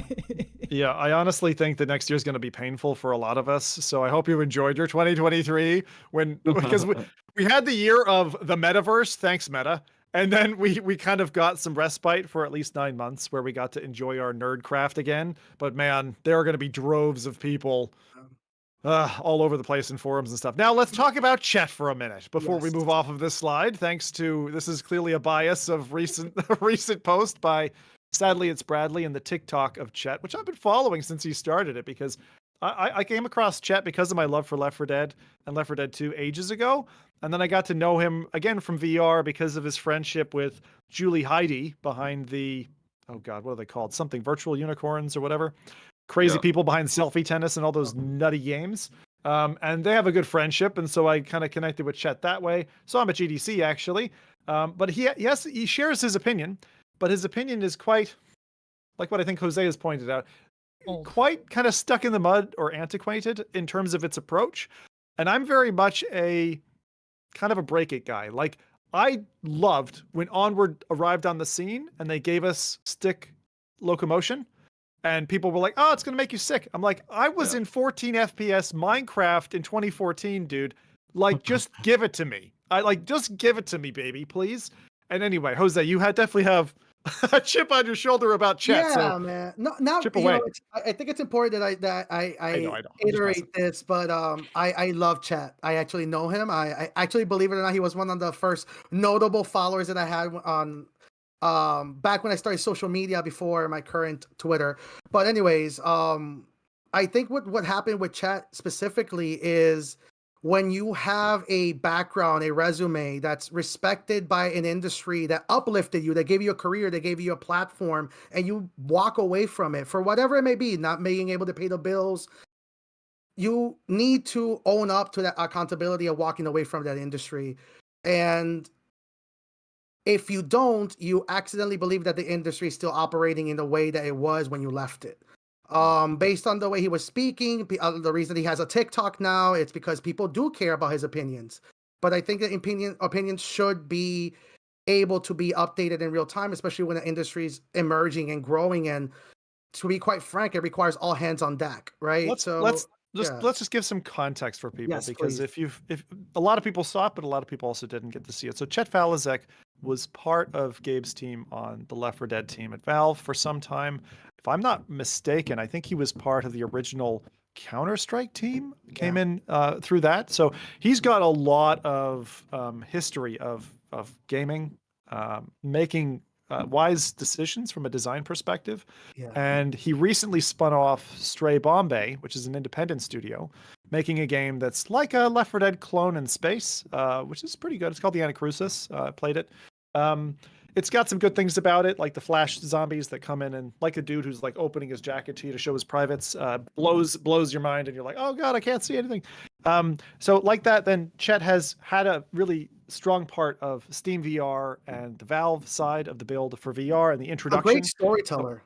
Yeah, and so maybe I should highlight, because I just opened his Wikipedia page. So his occupation is a video game writer. So he's a writer. That's what he does. He's a writer. He's a great storyteller. And he's worked since, I mean, it's like the most notable works that he worked on in 2006 started with Half-Life 2, Episode 1, Portal, Half-Life 2, Episode 2, Left 4 Dead, Left 4 Dead 2, Portal 2, and Counter-Strike Global Offensive. So very big titles. He's a great storyteller. Yeah. Not a technical consultant, not somebody who speaks about what an experience is made. He's an amazing person to resonate people to the players and to the story of the video games that they're interacting with, which is why I'm extra critical to him, because he should understand the importance of storytelling. So if you're now sharing publicly to the world a story of virtual reality that is nowhere near reflective of what it looks like today, I'm throwing fists, right? Because I think it's important for everybody involved to understand. It's like, look, these are opinions that are being shared. Yes, there's such a thing as VR discomfort. Can you reiterate? Yeah, can you reiterate some of his main points? Yeah, Jose? his one of the biggest main points is that virtual reality is still very uncomfortable as an experience overall. Yeah. He kind of talked about a very obsolete term called VR legs, right? Which is when you eventually get accustomed to virtual reality. It's silly. It's He said silly that like terms. most people have it, and anyone who's saying that you can get over it is wrong. That's basically what he said. And Yeah. he was so hard on those points. It wasn't like some people. It was like a no. If you're saying you can get over VR motion sickness, you're wrong. And he even said, I know I'm going to get a lot of bad comments about this, but you're wrong. That kind of rubbed me the wrong way. Like It's engagement farming. It truly was. He's a storyteller. He's a storyteller, and I think it's important that we start being. I hate the word gatekeeping because that's really not the intention. My intention is, look, if you're going to bring in critical feedback, if you are going to propose value that's going to make the industry better, at least own a headset, at least have updated, aspects of virtual reality. Talk to the community, talk to the developers. First, where is your career in virtual reality at this moment? If you worked in virtual reality 15 years ago, I'll give you a gold star. Yeah, I'll give you your salute. Thank you for being a pioneer in that space. But you are obsolete. You need to give the what do they call it? The mantle to the next generation, right? That's part of emerging technologies. There's and you can kind of see what's happening in technology in VR right now. It's like all of these guys are being championed, like they're still like the voice of virtual reality, but they abandoned virtual reality 10 plus years ago, right? So I see what you're going, Rowdy. Yeah, like, I mean, maybe I'm playing devil's advocate here a little bit, but I mean, I don't fully agree with the entire statement, Jose, but that scientifically he's not wrong about what he's saying. The term of VR, because what we're doing with virtual reality is we're tricking our brain into thinking that we're in a place. And that tricking of the brain, just like it is when you're, for example, driving a car or when you're on a boat or like these kind of things, they can, and if your brain is being tricked, it can react to that. Oh, absolutely. And if you're over that, then you're indeed that's the term. I mean, I don't like the term VR legs because it has nothing to do with your legs. It has to do with the way that your brain is perceiving your environment. Correct. So that means frame rate, eye tracking, limb positioning, the movement of eyes, depth conditioning, different portraying, like all of those things. And we don't have those problems solved. We will not have those problems. I think no, we do. don't. We don't have convergence solved. We don't have. No, like eye convergence, divergence. We don't have those kind of things. So, like, but that's not what he's talking about.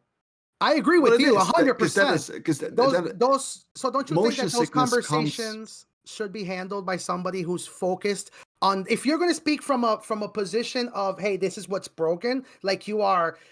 I think it's important that if we are going to give, a lot of, let's say, substance to those opinions, they need to be involved in our space. They need to be actively. I don't think it's fair. I'm not for arguing about. I'm not arguing about whether other people should give that substance. I'm just mainly commenting on the scientific connotation that statement has. Absolutely. Is that VR motion sickness is today still a real thing, and you can get over that by exposure, retraining your brain, and making sure that is going. But there are specific parts of the VR puzzle that have not been solved. Oh, absolutely. In making virtual reality a more comfortable experience. 1,000%. But I mean, is that an issue for playing virtual reality? In my opinion, no. But there are still a lot of things that can be done in order to improve that.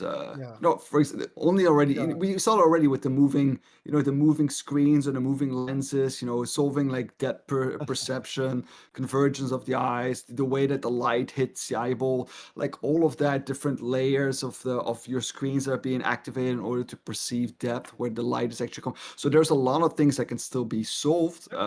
Is that going to happen soon? No, I don't think so. But there was a second major part to what Chet was talking about, and I just wanted to kind of give that some airtime as well, guys, which is when Facebook acquired Oculus and made such a dent in the industry, and they were paying for content, even when the content wasn't going to be able to stand up and survive as a business. Look at First Contact, for example, right? And I believe they had outside money as well. But if you start to create an ecosystem where the players, right, who are competing aren't playing by the same rules, and the ones who are winning are actually lost leaders. In other words, they're not making the money back from what they invest. Take Asgard's Wrath 2 as an example. What was that, $80 million? I mean, it's like there's some huge investment that's being put into the space. And he's talking about the kind of mainstream market being distorted as a result and the net negative effect that can have in the long run on VR. So there were two kind of key things that he had mentioned. And I would actually encourage people to go check out Chet's posts, whether it's on YouTube or on TikTok, because he likes to open up about game dev, and he's talked with a few other people like Will Smith, not Will Smith the actor, Will Smith from the Foo Show from years ago that must be horrible to be called Will Smith and not be the actor. Oh, he goes viral every time that awards show punching people. And the white Will Smith, we'll call him. And he, like, it's really interesting to hear what they talk about game dev, about their considerations. And to be honest, it's really interesting. Everyone's kind of being very reactive to this. It's his TikTok on his thing that, normally gets a couple hundred, maybe a couple thousand views. It doesn't usually go so kind of crazy viral. It's obviously struck a nerve. But one thing I wanted just to echo and repeat, and it's one of the reasons that we meet as a crew every couple of weeks, is that I think opinion is important, no matter where you are on the curve of the spectrum, whether you're sitting in that seat. I do agree with Jose on this.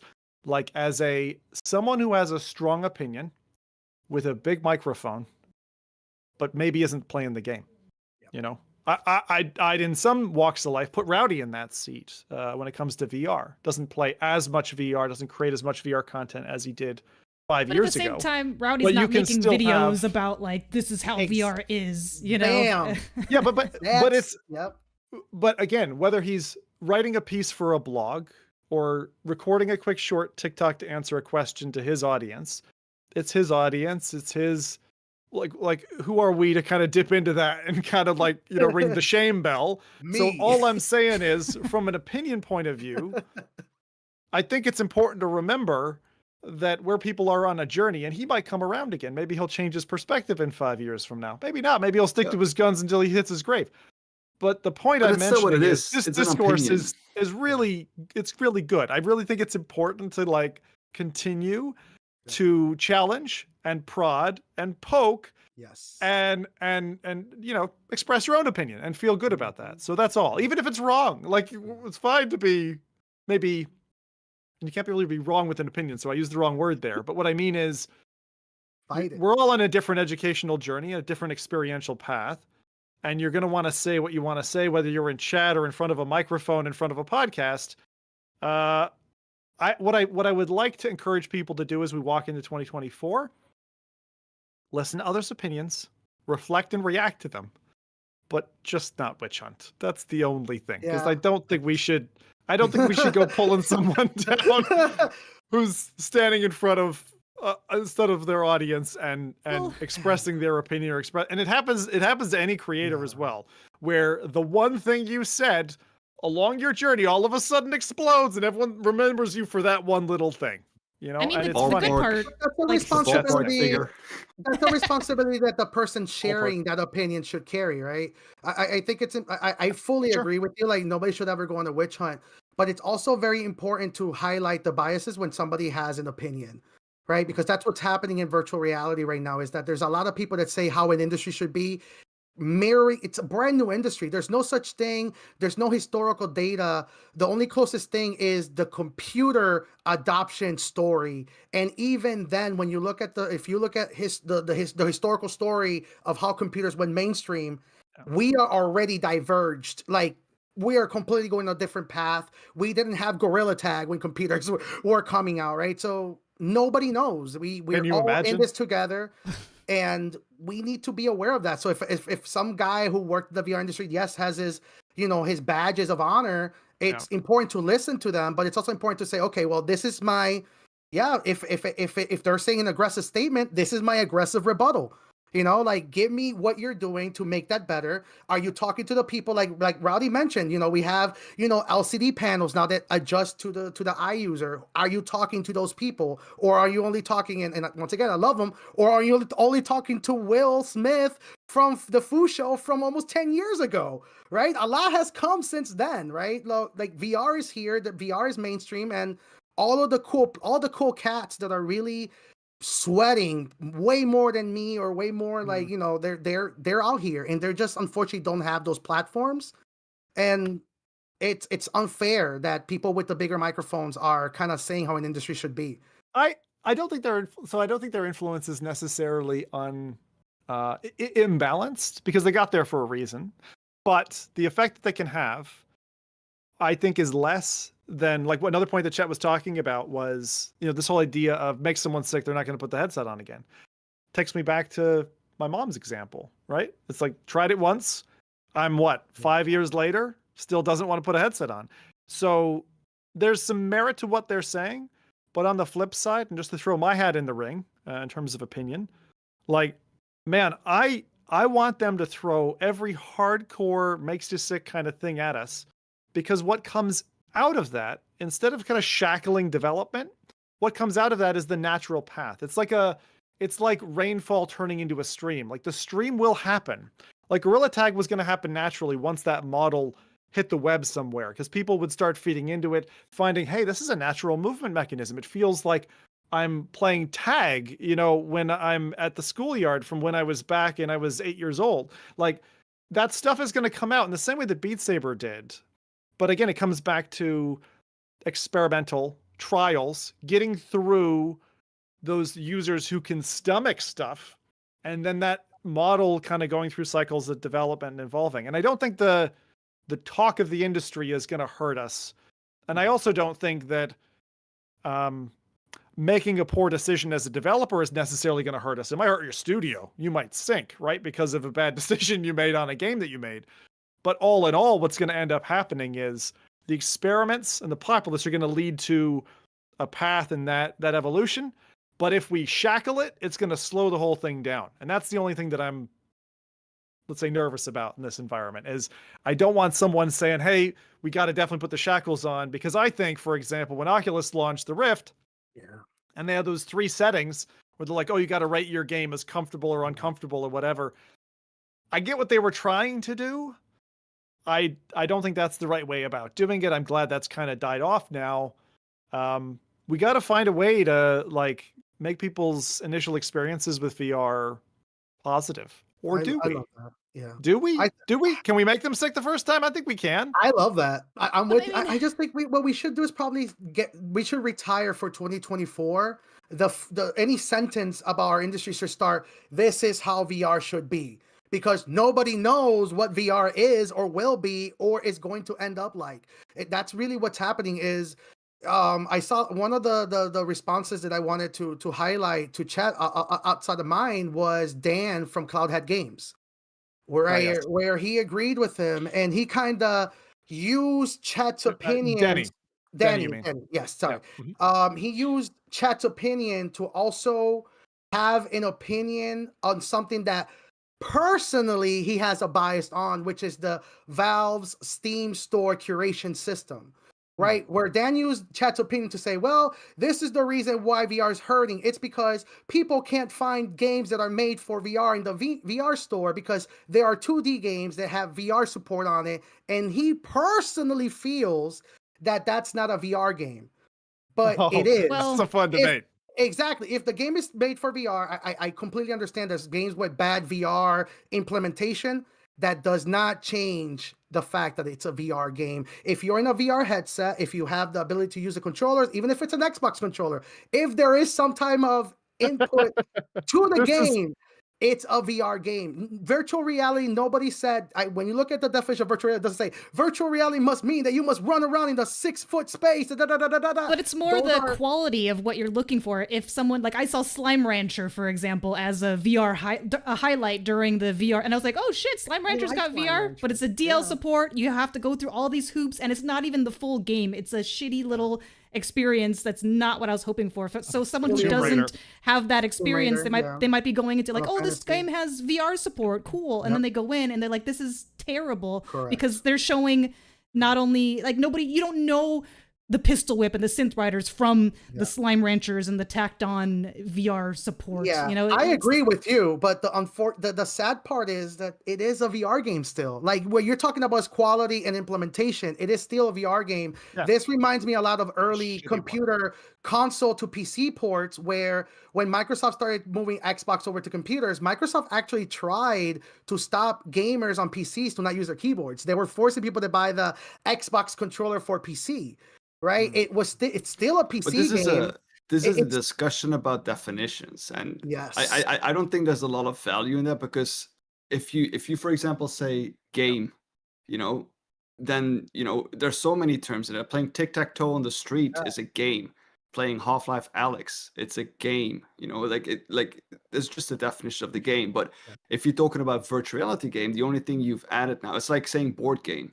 Well, you know, a board game can be, you know, Monopoly, or it can be this Dungeons and Dragons kind of thing with like, you know, like a bunch of other things. And it comes down to, you know, finding down those definitions and like going closer and closer up until you get a cluster of like kind of things that fits that better. And the deeper you go in those clusters, the smaller amount of things that you have. I would not call Half-Life Alyx or any kind of Google Cardboard title, I wouldn't call those in the same cluster. They are virtual reality games, yes, but they not belong to the same cluster if you go deeper down. It's like VR game and versus VR supported game. Like, I think there Yeah. is a big difference in quality in those, and some people are expecting everything in 100%. VR to be VR quality. The That's trouble problem. is, though, when you try to define on that sliding scale, you have experiences that are a flat game that was converted to VR, and some of those experiences are better than a full fat VR game. Because arguably. there's just a lot of bad games out there. Yeah, that's the But that has issue. nothing to do with the definition itself. Yep. Yeah. And that's what I'm And saying, it's a little bit of also- a pointless discussion, because you can put all of those things together in a category, but ultimately, what is the value of that category? There is Aha. no value in there. Who Let's decides- revisit. Unless Yeah. you go further deeper down Now and break it that's- down into That's the different point. things. That's the point I was trying to get at. Is that's what I meant by a bias, right? Because that opinion that we're talking about came from somebody who sells VR games, right? So and that's the point I was trying to say. It's like, wait a minute. So your problem is that you don't trust the community to surface up those sales, to surface up the best releases. You want somebody to have the baton to say these are VR games, but that's not fair, because what about those games like you mentioned, like the Google Cardboards? What if there's a really wonderful cardboard experience that can compete? I know that probably don't exist, but they can compete with maybe like a high level VR experience. Does that take away from it not being a VR game? But doesn't matter. Like, what does it matter It that the doesn't. game is titled a VR? I mean, maybe It really I'm doesn't. not No, understanding. I'm matters with you. We're both in when- agreement. It matters specifically when you're trying to nominate the game of the year. So Mhm. Right. let's go ahead and pivot into What's each of happening again? our pick of VR game of the year. We're still on the same Slido. I've put up the question. So audience, while we answer, and we're going to go through this, I put the question in there. I'm not going to reveal the word pile until the end of our little spiel, but go ahead and put your game names in there for what you feel is your game of the year. Okay, Oh, so man. that should be there. Show them on that Does that little have to be a question. game? No, I mean, if you had a VR experience and you want to Okay. put that in, feel free. You know, whatever it is, no judgment, no judgment. Handy VR, whatever that was, it's all good, Jose. But let's go around the table. Mine's super easy. I'm going to get it out of the way because everybody knows it. There's no surprise in it whatsoever. And again, some of you, Jose or Rowdy, might tear me a new one for saying it because I'm going to say maybe it's not a VR game. But I fully feel my definition of a VR game of the year is a game that became playable in virtual reality. And basically that experience was first opened in 2023. So for me, it was specifically the Echoes update to No Man's Sky, PSVR 2. So it launched on PSVR 2 as a launch title. And honestly, out of the gates, it was kind of crummy. Very low resolution. I went in, spent, 20 minutes and was like, feck this. And then one of their engineers went through the foveated rendering, made the game look absolutely gorgeous. And they brought us PSVR 2, this world that I could disappear into that blew away Skyrim, in my opinion. And I couldn't believe that. I didn't think there was going to be a game that could replace my beloved Skyrim. That was No Man's Sky. So No Man's Sky, Unfortunately, PSVR 2 it's not a VR game. Anyway, Yeah. Yeah, no, Gone. it's a PC game that got VR support. Yeah. That's a VR game. Well, anyway, I'm looking forward to the next one. It'll be Light No Fire. Hopefully that gets VR support. So that was mine. Who wants to go next with your VR Game of the Year 2023? I'm the one who wrote down that one Google Cardboard game. Why is it? So do you don't want me to share it yet, right? The results, or waiting a little longer, or do you want me to? I'll push the button so you can. I think it's just showing the question right now. Is it, or is it? No, I actually can showing see the. the. Whole... it's already No, it's showing yeah. it's showing the. Oh, hold on. Feck, I did that wrong. Spoilers. There we go. Yeah, don't show it. Anyone who wasn't already Okay. pumping their Now thing I'll in bring there. it over. So Do it over. We'll do it live. I should. Uh, Yeah. I can go with mine because it sounds like such a shill, but nothing I've played this year compares to the amount of hours I've put into Asgard's Wrath 2 for now. Like, Such a show. I know it's the obvious choice, but like you can even ask my That's husband. fair. Usually I'm not in VR actually that much, or I'll go in, try a little mixed reality experience or a VR game, and then I'm out in like less than an hour. But this one I'll go, I have to stop myself because I'm like, okay, you should probably be doing other things, or I'll go until the battery dies. So having that like hour break in between helps me charge my battery and also do something productive, like, I don't know, cleaning or whatever. But it's just so much. There's so much you can do. There's the story, there's the rifts, there's little side quests, there's little like monster caves, there's a bunch of unlockable stuff. It's just it's so much. Nothing I've played compares to it this year. It's insane. Yeah, you're definitely not alone there. There's a lot of people around the horn calling it out, and I see why. I see why. I'm gonna always rip them a hole for that intro, though. That's unforgivable. It's not that bad. It's just slow. It's so slow, Adam. You can't spend so many hours like Yeah. But I get where you're at, and I actually think that by the time I'm finished with that game, I'll probably be in a similar situation to you. That's the problem, is I'm starting to see the hooks, and the combat's kind of gotten fun, and all that. It's a really cool game. The thing is, it's unlike anything else at the moment because it's had so much attention. It feels like I'm just going to use this term. It's a real game. It's like one of VR's real games. It's like a full fat VR game with as much content as you would expect. And really just everything from the visuals to the combat to the things that you can find, the experiences, the scale of the world, all of those things. I don't think it's going to be a game for everybody, but I can see why it's your game of the year. Definitely. What about you, Jose?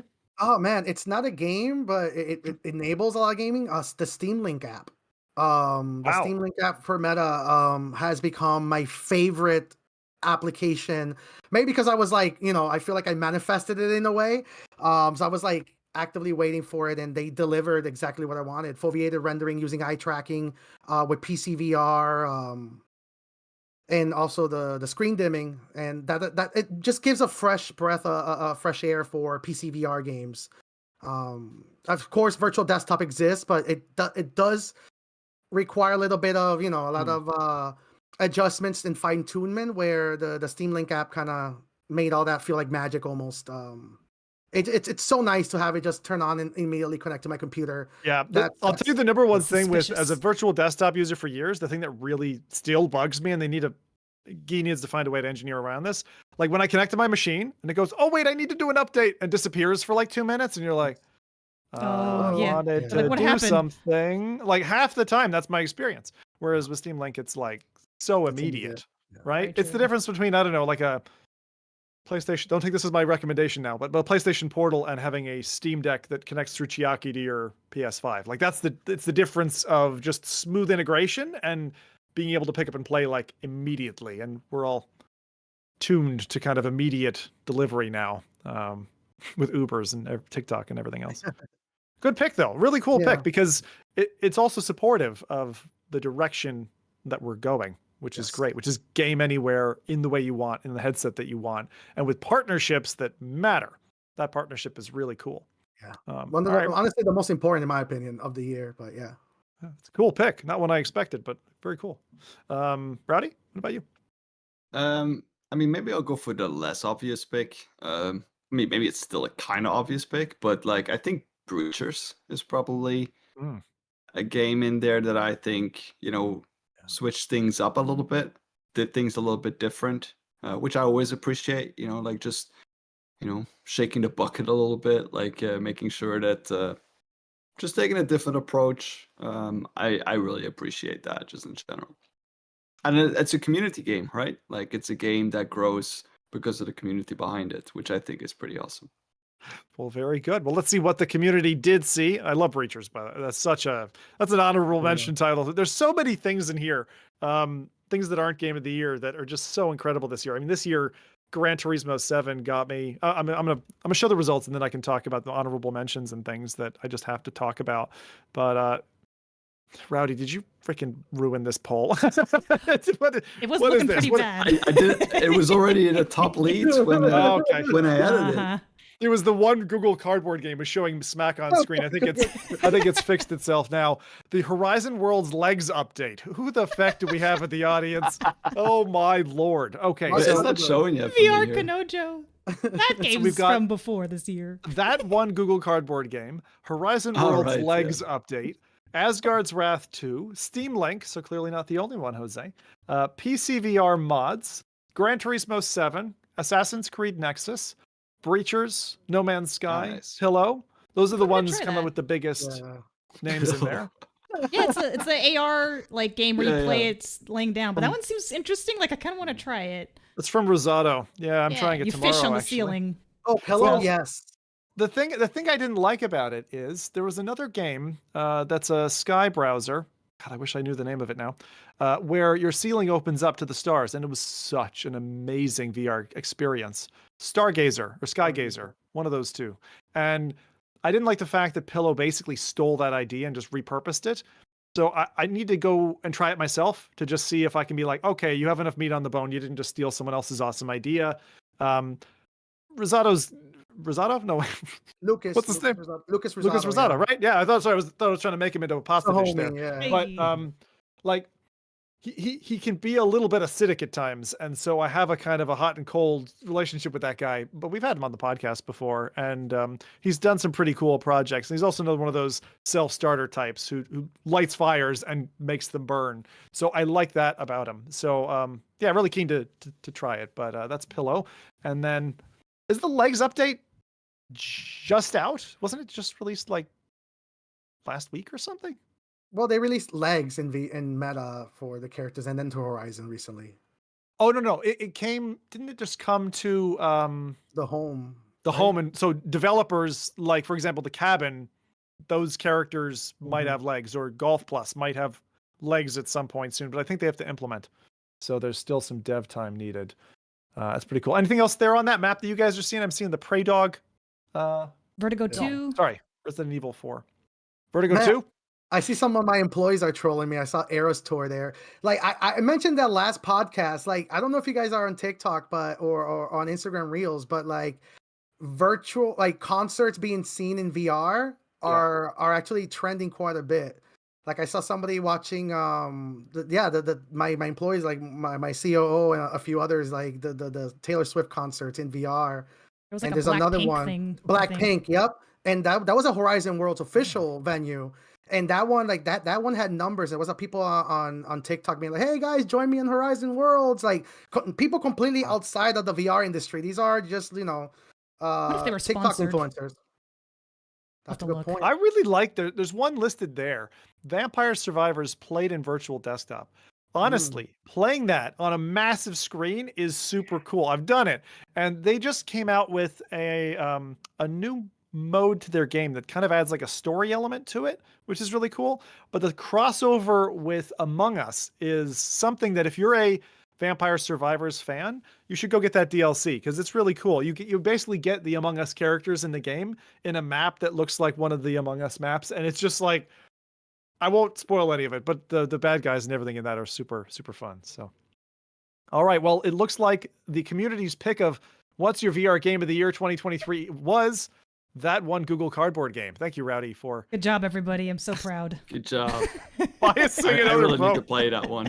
I hope there's a Google employee there like, yes. Oh my Just god! watching this. But I had mentioned a couple of things that I thought were just really, really worthwhile this year. So one of them, so GT7 is such a. I've spent like $500 just on like a bucket seat and the converter for my old wheel, and like I was frightened to not play Gran Turismo. That's amazing. Dungeons of Eternity we mentioned before. Resident Evil 8. Ghost Signal, real indie title. Some of you haven't played like FTL in a couple of years and you want something to scratch that itch. That's really cool. Ghost Signal by Fast Travel is amazing. Demio Battles is recent. I still think Battles should have been part of the proper Demio. I think having it as a separate game is a mistake, personally. T for God, for those who just got a Quest 3 and they're like, what can I play? That's amazing. T for God is an incredible experience. And finally, Garden of the Sea. Garden of the Sea was on PSVR 2. Probably my favorite game for the first like 4 months. I still haven't beaten it, but it's, if you love like the cute, adorable side of Pokemon, but that's still got a real cool core game, that game's exploratory and it's really, really nice. So go try that out. Synapse, there you go. A bunch of others in there talking in chat about this as well. Cool. Also, we had a good time in Horizon Worlds. Oh my God. That Halloween experience, whatever that was called. What was it called? Horizon High? What kind of high school thing? High school ghost busting without the Ghostbusters copyright. Better than the actual Ghostbusters IP. All right, so what we're going to do is shut down that poll. We're going to move over to we're going to come back to the questions that are on this Slido, but we're going to move to another one. So go back to Slido and go to FReality 2. So it's FReality 2 instead. And I'm going to go ahead and admin jump back there. And we're going to go to the next question. I'll tell you what it is so you can think about it while we're getting it ready. Is that FReality 2? FReality 2. Oh. Yeah, so the number 2. Okay. So the question here is, one wish genie. How would you improve VR or MR? So you get one wish. The genie will grant you just one. And how would you choose to improve VR or MR? And I'm going to try to hide the results this time so you don't see the pile growing, and we'll see what people come up with. That'll be kind of interesting. I'm trying to find a way to spell this. Yeah, spelling counts in Slido because you can definitely see it coming through. Okay,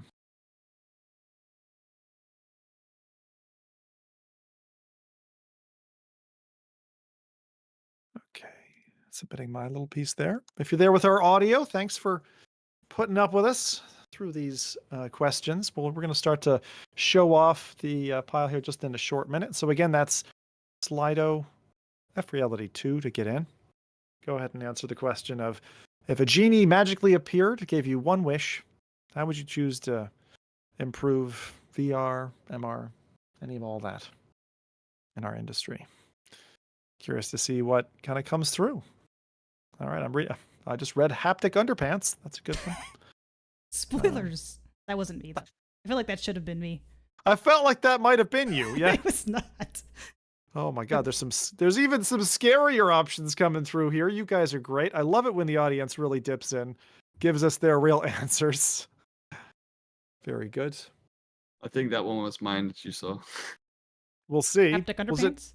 Here, I'm going to go ahead and show the results here now so we can see them as they're growing on screen.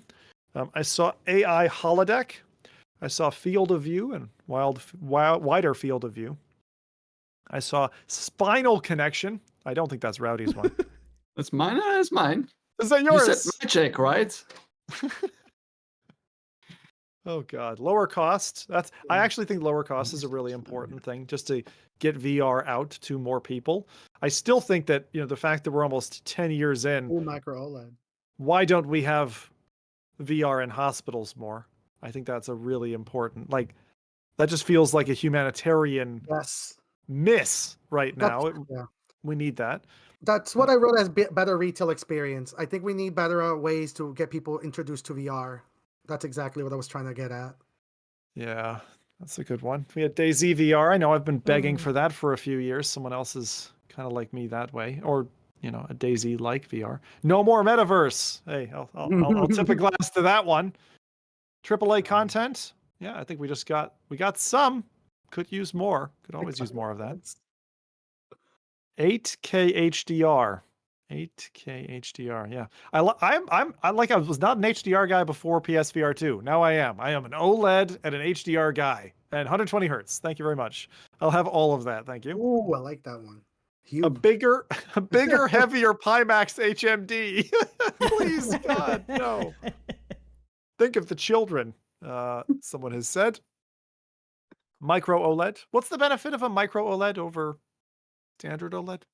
I'm not. They're miniature, because they're smaller LEDs. I guess you get much higher color gamuts, so you can show more. Yeah. Okay. Less gaming emphasis. I think that's actually a really good one. I think Apple will help there, along with the developers who are trying to mop up behind Apple. Like if you're a Quest 2 level developer, your non-gaming app might do very, very well in the new year because people will go, oh, look at that pretty Apple Vision Pro, and they'll go buy a Quest 2 instead, pick that up, and buy your app. I think inversely, we might also see more people who their first experiences with Apple, and they're like, oh, but I want controllers or games. So then they'll be like, oh, the Quest is there for that. So then we might see more developers on the Quest because they can't get what they want out of Apple or what they were expecting, maybe. That's a good point. And the opposite too. I'm more excited about the people who are in the opposite. Like I'm really excited about the people that are like, oh, I want, all the tech demos that we see with the Quest 3 where people are actually pretending that they have like a bunch of screens running at like 10 frames a second. Like I want to see people who actually want to do that at full on, computing speeds and see those software applications in VR. Very good. Anything else out there that you guys are seeing? My screen's a little small, so. Less friction. I don't know if you read that one, but that's a good one. Yeah, it's a big problem everywhere. AI holodeck is very interesting. Whoever wrote that. Oh, AI holodeck. Oh, I must have misread that. That's cool. Yeah. The Prey Dog UEVR. Yeah, definitely bring that as soon as you can. Bring like so much more content in through.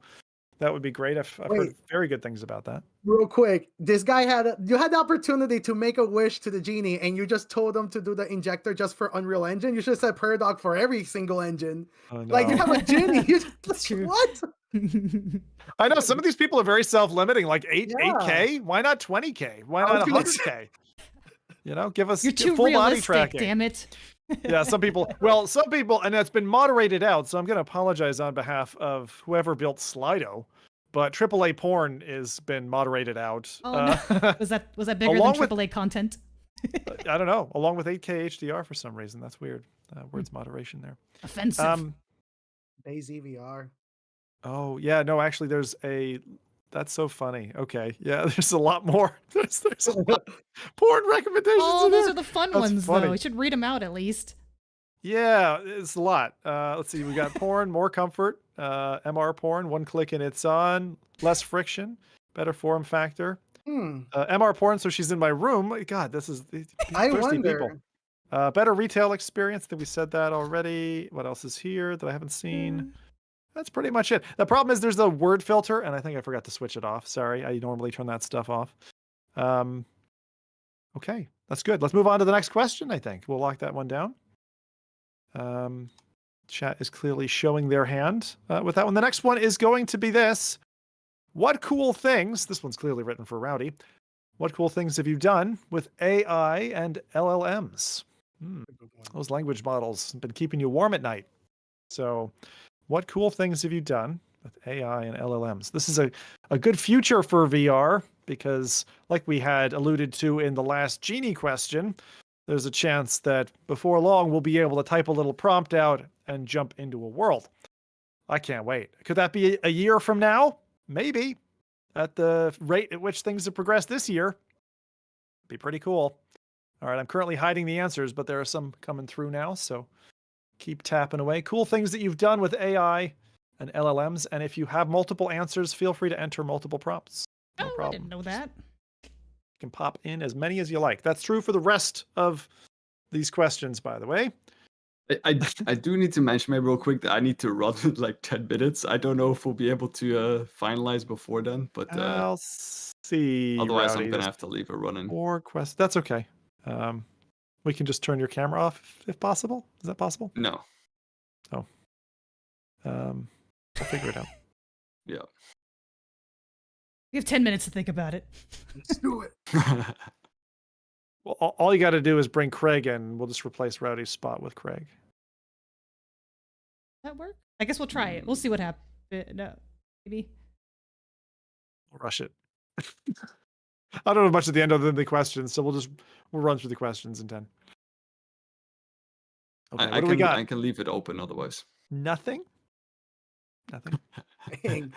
Yeah, that's What a cool big things have you nothing. done? Yeah, that feels like me. I haven't done very much.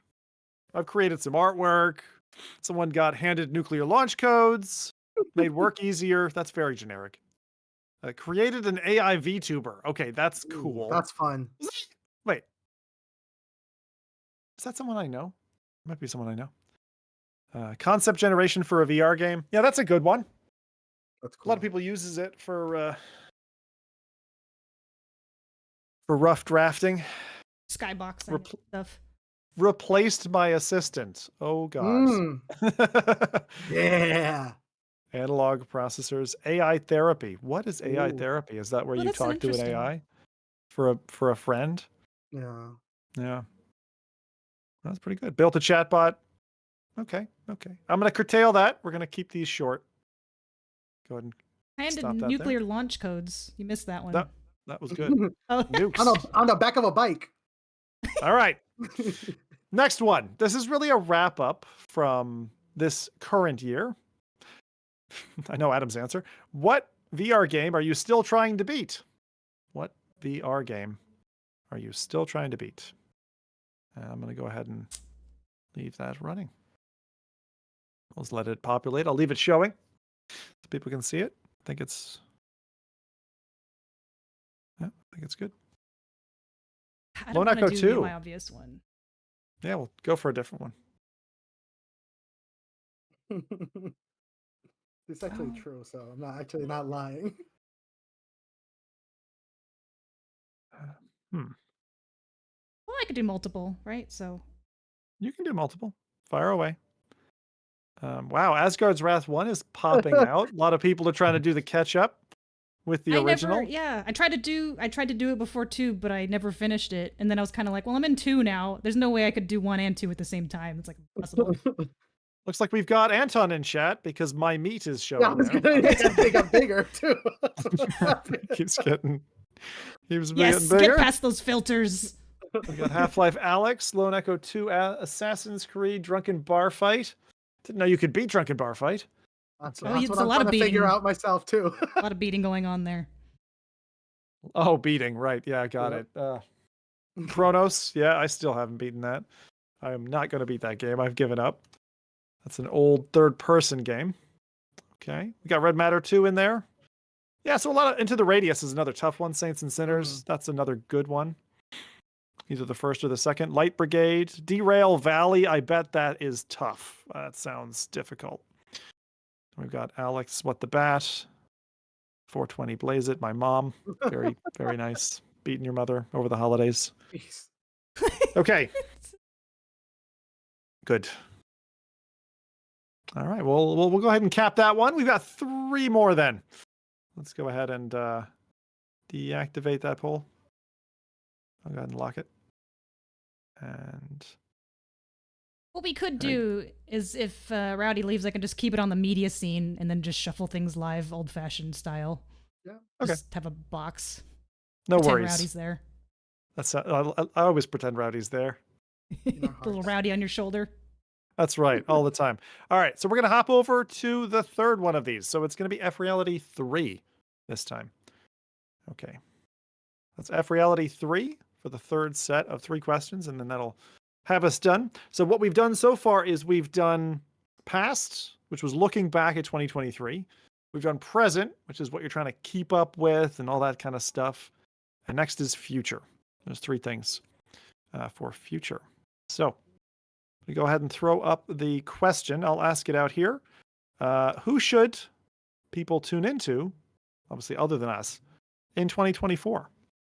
So whether it's podcasts, YouTubes, TikToks, doesn't matter, whatever it is, even social media accounts, if there's someone who you really appreciated over the last year or just recently got to know them, go ahead and check that in there, and we're gonna get to see it. So throw us your best recommendation that you've got from the last year just gone. I need to see FReality in here. I'm gonna say it. Yeah, honestly.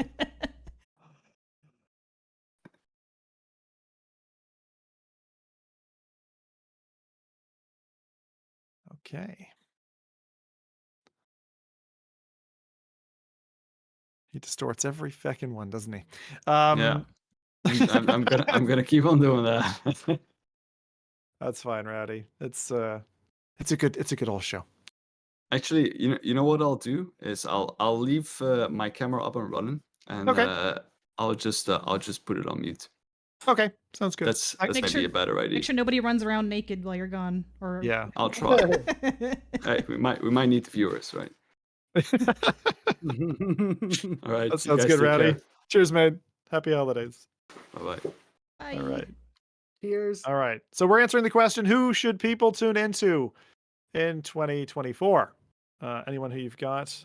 God, there's so many good yeah. comedians lot. out there as well who I'm really, really into. But obviously the answer's coming very, very VR centric. Feel free to promote yourself in there if you've got a channel yourself and you want to do something fun. It's all good. We always like to give some attention to people who haven't been there before. So I'll call some out. So FReality, because Rowdy flummoxed the whole thing, is their center stage. We've got VR Crewcast, GT and his boys. We've got Beardo Benjo, who was recently nominated and awarded, I think, Best Creator for the Year by the VR Game Awards. Bunch of others in here. Favorite of mine, I saw Between Realities. We saw Sadly It's Bradley. Alex Jones is in there. Otterworldly, been seeing her beating Saber for so long. We got Prey Dog for some reason creeping in there. Remember to tune into Let's say content Rowdy's, creators. He's a content creator. Or... Rowdy's insurance company CEO. Yep. Doesn't have to be VR related. It could be something else. Trump's there. Hey, he's still trying hard. VR and all that jazz. That's the companion to FReality Podcast. It's a good podcast. Jazz and Jazz, jazzing it up. MoFun VR, Flat 2 VR. Rezal's in there. Our biggest donator of the year, I believe. Recentered, I haven't heard of before. Does anyone else know Recentered? Is that a VR podcast? Sounds like it. No. Q2C. We got Tribe Grey Wolf. Suck. Jordy. Don't know Jordy. YouTuber, believe. Who else we got? Mateo's in there. And who have I missed? Genghis. Yes. Of course. The crazy, shocking content gal. Broke a leg. Safe recoveries. Yeah, safe recoveries to Genghis. What happened to her? Did she get hurt? Feet Saber. Feet Saber. Like. She just like twisted something wrong when she was doing Feet Saber, and then she's back making TikToks where she's a one-legged pirate in a VR pirate experience. Was it Feet Saber that she was playing? It was Feet Saber. Yeah, she had posted a video of how she broke it. Oh, I saw that video. It's not a graphic video, but that did it. Yeah, geez. There's loads of stuff in there. Boz makes his own content, right? He has a podcast where he invites people. He also does photography. If you didn't check out Boz's photography yet, that's another option you definitely have. You can go and check that out. Virtual Insider. Oh, Voodoo DE. I know Voodoo. Good lad. We got Tyrael Wolf and a few others. Mystical's there, been mentioned in chat. I saw Kaz and Cherry mentioned. Recentered is Gary's podcast from VR Roundtable. VR Roundtable, that's an old one. For those who didn't already know it, go back and watch a couple of shows. Very, very good. Okay. Excellent. Well, I'm going to freeze it there. Thank you very much for your recommendations, giving shout outs to everybody who you love out there in the environment, including Trump. You know, he's in there. Hey. It's an opinion. Everyone's got their thing. It's fine. I just think it's funny that he's trying again. I think he should have given up by now. Okay, so let's go on to the next question. So the next poll will be, this one's very inwardly centered. Okay, I'm going to hide the results here for a second, so you feel free to speak your mind. This is, how could FReality Podcast improve? We first asked this on the very, very first Slido, and they said, I think they said something along the lines of more guests, and then they said, bring in females. So I think we did some of that in the years that followed. We tried to follow through. We got a guest. Yeah, that's right. A permanent guest female. That's right. So we can say that we did it in 2023. That's right. That was it. You're out now, Adam. Sorry. Get out of here. And so like we've trialed something there just last podcast with Anton on, and I actually almost nearly wrote him a question here, but I thought Anton was a fantastic guest. So really looking to kind of do a little bit more with that formula next year. So that is definitely on the plan for us to do guests and all of that. But I'm curious about other things that you'd like to see us either do or not do. Again, this is your one time every year to kind of give us a bit of feedback. So it's good. Oh God. Someone said make the show longer. Yeah. The people want. I'm ready. I'm ready to go. Clearly that's not Rowdy texting in, right? Like make the show longer. Maybe the too long guy. Shorter intro chat is actually something I'm trying to engineer. We are trying to get there. More guests is appearing front and center. Live show. It is a live show. What? That's funny. Yeah. We've got a shadow in Rowdy's scene, and it's so funny, the shadow of Rowdy. It's like the Turin of Christ or whatever. His like on the cloth. Less serious. What do we got? Game keys. Oh boy. An in-person show. I'd love us to be able to do that. We're kind of scattered. So cool. It'd be really, really, really good. Really good to do an in-person show with this cast. Almost made it happen in 2023. We'll try to do that for you if we can.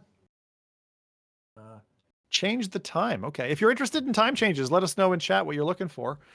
We're sitting in a particular spot. It's all right, Adam. You can get up at 2 a.m. It's fine. Stream from the metaverse is probably something we probably wouldn't end up doing, and replace all the cast with boobs. Right. Well, that's a different kind of channel entirely. It should be our April 1st one, and then we can also run the Home Depot intro. Where it replaced the Home Depot intro. I posted on Twitter. That's where I changed. Someone said that our intro looks kind of like it could be a hardware store thing, so I just put the Home Depot theme song over it, and it worked. And I was a little sad about it. It was pretty good. It's on Twitter. Just scroll down on our could be a revenue stream for 2024. Then is what that would be. Yeah. Very good. Well, it sounds like yes is interesting, which is good. I'm gonna go ahead and lock that one and move on to the next then, which is, who do you want on as guests next year? That's going to be our question. So give us some ideas if you have any people you think would be a right fit for the show. If you want to get on. I particularly like the first one, Alex Jones. I would debate him. It would be an interesting cast for sure, but I don't know if he knows much about VR. I'll match his energy. Oh God. Okay. Rowdy's insurance. This is the part where the podcast goes right off the deep end. Skiva is a cool one. Definitely a cool guy. Actually, a huge shout out to Skiva. One of the things my wife got for Christmas was a license to ChatGPT with the visual engine, kind of like a replacement for Midjourney, you could call it. And he spent some quality time with my wife, kind of teaching her the ropes. So appreciate that. Nice. She's been in bed, like doing prompts, like every night, like on the couch, like everywhere. She's just doing prompt entry and creation. So totally infatuated with that stuff now. And before Neos got weird, he also did all kinds of nice like Neos tours for a bunch of people. Like such a nice guy. Yeah, so grateful. I missed that. What's the replacement for Neos called again? You know, Jose knows. Starts with Resonite. Yes, it's an R. Yeah. Sounds like a Pokemon. I have to try it.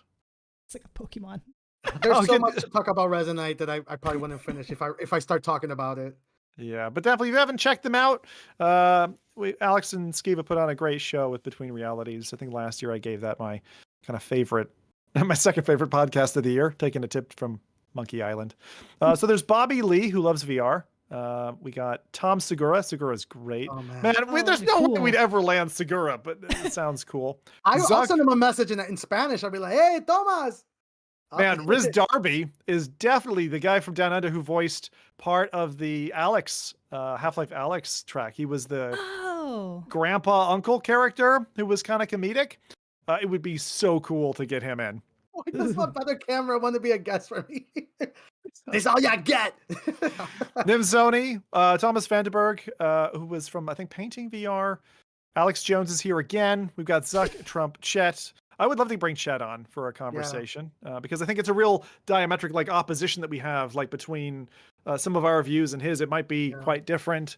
I'd love to have Denny on again and a few others. Bradley.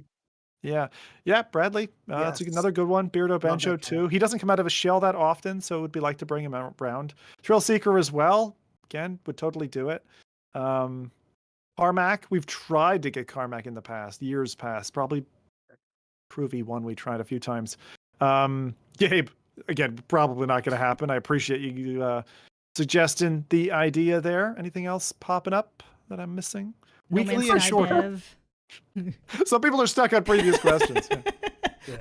My mom, she died 15 years ago. Wow. So we're gonna have to commune with the dead for Ooh, Ouija Guests. boards. next year. Did somebody make a VR experience of her before she? Oh no. yeah. It's been done. It's been done. No, that's great. That's very good. That's a good one. And we got Skiva in chat as well. Hey, thanks, Skeev. Appreciate it, dude. Love Skiva. Oh, much love, dude. That has been he's made our holidays here. Zuckerberg, man, bringing Mark on would be cool. Honestly, if we could land him, that'd be such a cool thing. That'd be a long episode. It could be a very short episode, depending. Get pulled offline. But I would be so up for that. Okay, the Vertigo guy again. I know we've had him here before, so might want to tap him again. Maybe once he launches on PSVR 2. I know that was a little bit delayed. Sweeviver, I saw. God, that's an old name. If he's still around, I supporting something. Nathy, I'd love to get both Nathy and Mike back at some point for a cool. kind of a quick chat just with them. It'd be cool. In particular, when maybe Rowdy and I weren't here to kind of get the mix in there, that'd be kind of fun. I think would be interesting to do that, or do them both one at a time or something. All right, I'm gonna lock that. That looks pretty cool. Looks like Skiva just took center before we locked it. Good job, Skiva. Yeah. The year.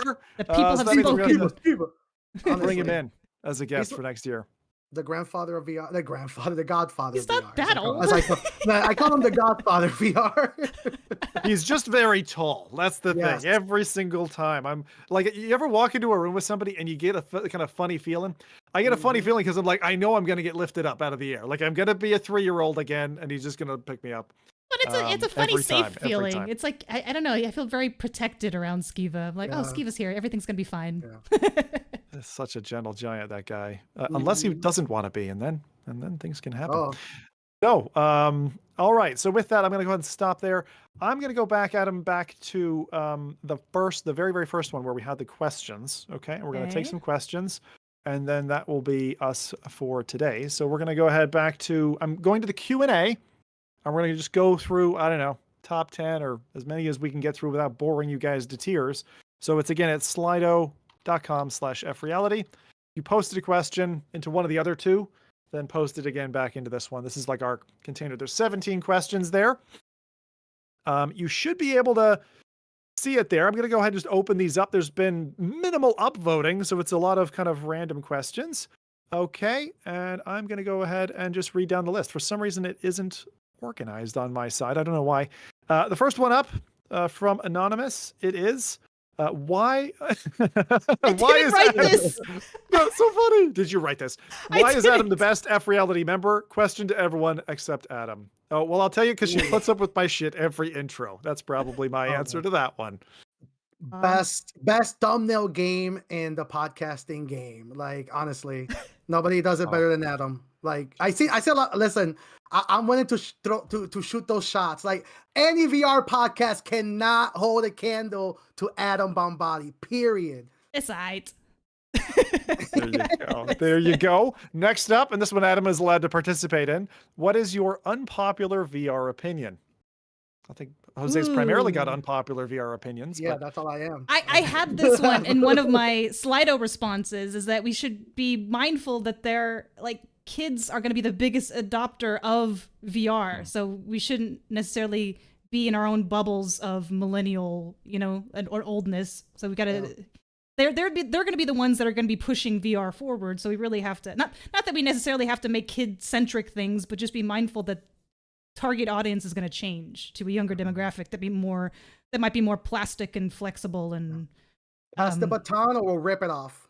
well, I don't know about that extreme, but just being mindful. Yeah.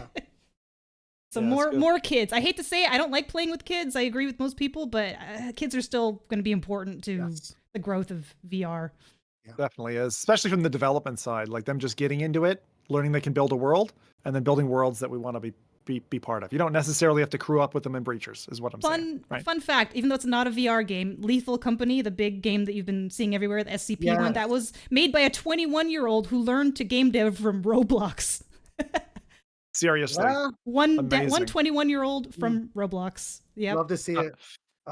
That's like makes me reminds me smile. of Zach from Vertigo, which is just like Insane. there's just so much talent in some people. It's crazy. And speaking of talent, Jose, what's your unpopular VR opinion?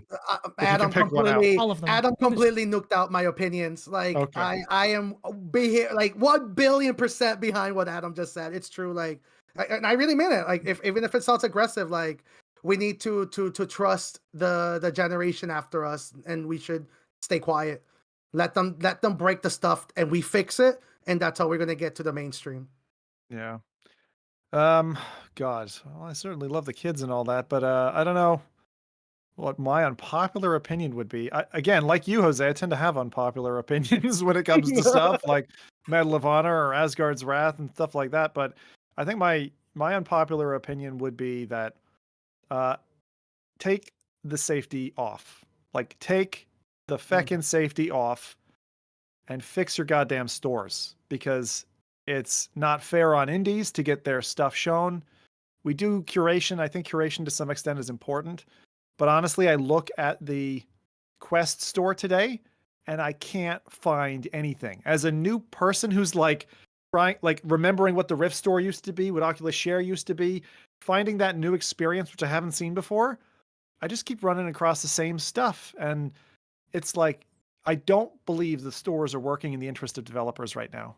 And I'm not going to try to re-engineer it, but I think it's broken. I think VR stores at the moment are broken and they need fixing.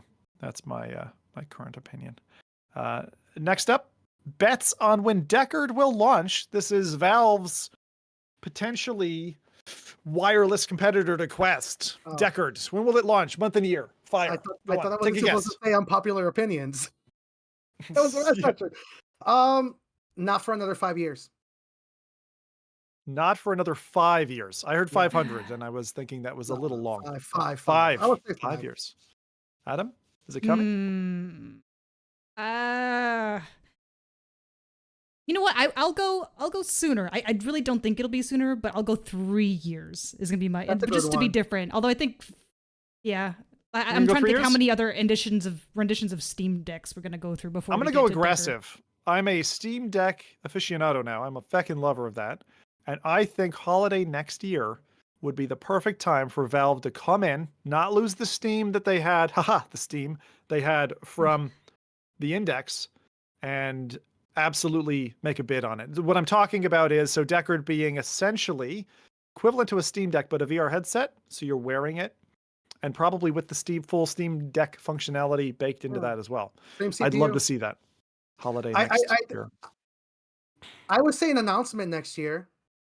I can meet you halfway on that. I will. Yeah, I that's can fair. definitely say an Wait, announcement. you're at 5 years and then you come all the way and there? well, to be fair, they technically announced the Deckard when the Apple Vision Pro got announced. So I think that we'll probably see more of a teaser related to that. But I don't see that headset between. Honestly, maybe Adams is closer than all of us, but 5 years See, at best. you'll see a picture of the black side of a headset, like a Exactly. corner with a gleam on it. I will see that next year. I'm expecting that next year, and then maybe 2024 mid we'll see like what it'll look like, and then All right, not we're gonna for- take 5 or 6 more of these because we're as usual running a little bit long. Adam, you can as they're seeing what you're scrolling, it's probably safer if you pick them out as they're getting voted on. Also, upvote the ones you want. So what's next? Okay. Next one is, what's the most fun experience you've ever had in VR? Oh my god. I can say this one. Mine I only remember because it's recently, and that's just freaking playing with Buddy in Arizona Sunshine 2. Man, putting him in the shopping cart, like getting a throw, just dumb, simple stuff like that. But they really put like any mechanic that you think you should be able to do with a video game dog, they thought of it and they let it happen. And I love that for it. It's just something so simple. And I also played it co-op with my husband, so we both got to be stupid with Buddy and shoot zombies. And it was just a simple, easy, like fun time. I had a blast with it. God, this is hard. Recently, honestly, I know I mentioned it a few times, but I still keep going back to the Horizon world when I was playing with you guys to drop off and reconnect from a different entire hardware platform, and be that to me felt like magic, and that kind of gave me a little glimpse of like how VR is going to be, very, the hand-on and hand-off experiences are going to be like almost invisible. I always go back to that when I think of really cool. Well, I'm going to go way back. I'm going to go back to the spinning ship I saw in Elite Dangerous floating above me in a VR headset, which is my brand new Oculus Rift DK2. I put it on. The servers were down for the game, but I was still in it. And man, I was just sitting here peering into it. It wasn't even strapped to my head, and it literally my brain just melted. I was like that guy in Indiana Jones whose face melted off. Like my brain I was like, how can it look so incredible, so detailed, and in VR and all of that stuff? And that was 2014. I could not believe what I was seeing. It felt like I had opened a door and I was staring at heaven or something. And then I've got to spend the next, 10 years just doing that. And so it's been, what a wild ride. So fun. So fun. Gotta love the future. What's next, Adam? I have to. This one got a lot of votes, so I'm gonna ask it. It's, will we see any authentic homemade porn in mixed reality? Oh, FReality the experience coming next year. Why us? Oh my god! Don't sign me up for that. I haven't looked it up, but I'd be surprised if this isn't already. It's already a thing happening. Authentic, homemade, like a homemade has got to be tough because the word authentic scares me. Well, the thing what's is, an authentic homemade? Organic, authentic, free range, homemade VR, grass fed, mixed reality porn, right? Grass fed. I mean, not mixed reality, but you've got the Ray-Bans. I feel like that would be pretty easy to just. That's a good pop those point, on but that's somebody. not mixed reality. Yeah, but yeah. No, I think the closest thing that you get to in that is probably what they have in Dios and the whole kind of like green screen thing at the minute. But they're saying do that, but not from a studio. Do it at home. I don't know why you'd want that. I don't know why you'd want to shoot it. Well, will we see any next year? Yeah. Probably someone will make that work with the Vision Pro. We mentioned it earlier, but the Handy, that's their entire business model, is that these are hardware peripherals that you can share with your partner from a. So technically, if you use like the Horizons mixed reality, and then you have a Handy. Horizon avatars turn me on so much. That's as authentic as you can get. And you accidentally click on FaceTime and then just FaceTime your family in the middle of this. Yeah, it's a dangerous 2024 you're projecting there, Jose. All right, what's next, please? God, I love that one. Let's see. God. If you all wrote and produced a Christmas special movie, what would it be about? Oh, I got it. We do a Christmas Carol. And we get like we get Chat as our Uncle Scrooge, and then we'll be like all the ghosts, and we all convince him to like try modern VR at the end. And at the end, he's like, "I love virtual reality." He buys virtual realities to all of them at Christmas Day. It'll be, that would be my movie. That could work. Yeah. I think in that film, I would have to portray an aggressively grateful Canadian or something like that. With the full get up, the look, and probably holding on to some poutine in my hands. Yeah. So that would be my part in it. I would go more classic Christmas, like, or no, you know what? Screw that. I'm gonna do dystopian Christmas where it's like Ready Player One, but Santa's everyone's living in the metaverse now, so Santa has to deliver presents through virtual reality. But there's like, I don't know, some kind of corporation shenanigans probably happening with Santa. I don't know. Santa gets up by the hackers. I like that. It'll be like, yeah, it'll be like Heat, where like Santa's on the truck. He's like, "Get in, Santa." I opened up the mainframe. Hey, maybe next year we can actually shoot this because we'll have AI prompts that can generate VR worlds. We'll shoot it. We'll do that for next year's. I can see the trailer already. Hell yeah, let's do it. Maybe take another 3 and then we'll cut it there. Oops. Dream podcast guest. So I guess this is kind of, if you answered that question, who did you put on that one? Mine was easy. I really like Skiva, so I kind of piled onto the Skiva. That's a good one. Dog pile. Mine was sadly is Bradley. I love his mind. Definitely one of the most technical ones out there, talking from a technical perspective in the game.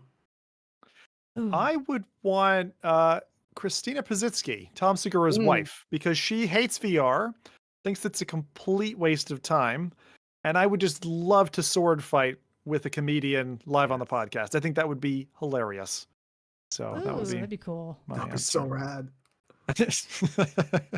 Maybe he's slightly more attainable than himself. It's like the next best thing. No, I really like Christina P. She's really, really good. So funny, and they do an amazing My Mom's Basement. My Mom's House? Basement. Is it basement? Is it My Mom's Basement podcast? Your Mom's House. YMH. And they have YMH Studios. How I can't, after like 200 podcasts, remember the bloody name. I don't know. That shouldn't be the way. All right, 2 more. Okay. Marking these incorrectly. Favorite Christmas movie? I love these questions. They're making me so happy. Favorite Christmas movie. Okay, I'll go with the dumb obvious one. I love Elf.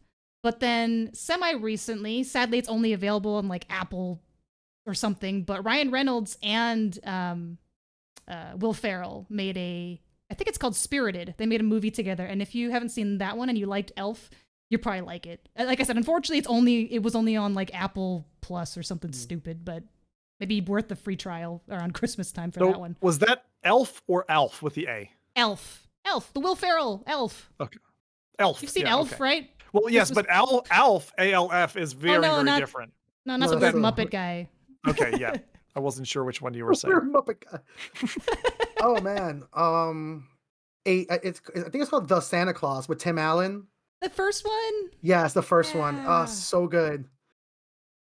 Tim Allen's a great choice. You're not gonna believe you're not gonna endorse mine. The movie that I always watch if I can over the holidays, because it just gets me amped up for the next year that's coming, is The Matrix. I watched the original Matrix in that green cast because it's just like all green and tech and like it's just so badass. And so for me, that's like the ultimate Christmas movie. I know that's like nothing to do with Christmas. Jingle All the Way, Arnold Schwarzenegger. Yeah. That could have been. That's a great one. Better than The Matrix. Die Hard. Actually, Christmas. There's some Christmas in it. I would even accept Die Hard over The Matrix. Now, see, my Die Hard is The Matrix. That's the way. To be fair, you have to tell them they watch the extended version of The Matrix where it's actually a blue pill, red pill, and then the Christmas pill in the middle. Christmas pill. Where's this third hand coming from? I don't ask questions. That's the CGI department. Someone let the meta developers out there. All right, what's the last one then? What do we got? Okay, let me see. Got pick one. A statement about 42. Okay, you know what? Screw it. I'm gonna do this one. 42 is the answer. What is the question? The question to the universe and everything there is around it. 42. Yep. I do not have an answer to that one. All I know is that through this podcast, you have all been educating me, and I appreciate you being here with me on my education journey. Pause. So many. Wait, are you actually? Wait. You never read. You actually don't get that reference? No, I know it. Oh, okay. My heart. Thanks for all the fish. Yeah, don't worry. I know it. Bring your towels. what I mean is that's a very, very big question. Yeah, it is. So universe. it's hard to fathom what that actually means. I like that the answer is 42 though. Wait, I'll do one more because that was kind of a like whatever question, and then I swear that'll be it. Okay. The next one is, what is your guilty gaming pleasure? Like Zim and my friend Peppa Pig. This must have been Rowdy. Oh man. Hey. So, okay, I'll re-explain this one. We may have mentioned it once on a past episode, but occasionally on Discord, how sometimes it'll show you currently playing. For Zim, it'll say, my friend Peppa Pig. And it's hilarious whenever that happens because we know then that Zim must be having a great time. Definitely me. You know what it is? The secret behind that is that I do play Peppa Pig with my 3-year-old. And then, she plays it and I watch and make sure she doesn't buy something off the store like she has done twice. There's microtransactions in this game? No, she finds her way to the menu, goes to the store, it's very fast. Okay. She's very good at it. And I had to password it, so that's not possible anymore. But the thing is that, this is very sad. This is a streamer thing. When I stream, I will turn on the PlayStation just to be flashing lights in the background. And so if Peppa Pig was the last thing played, it'll show me playing Peppa Pig for hours, even if I'm off streaming a quest or something. And that's why on Discord it shows me playing Peppa Pig for hours. I love that. Anyway, Oh I don't really have a guilty pleasure other than I think my guilty pleasure is probably something along the lines of God damn it, what's the name of that game now? Give me a second. I need to remind it. Brain. No, Garden of the Sea. I think Garden of the Sea.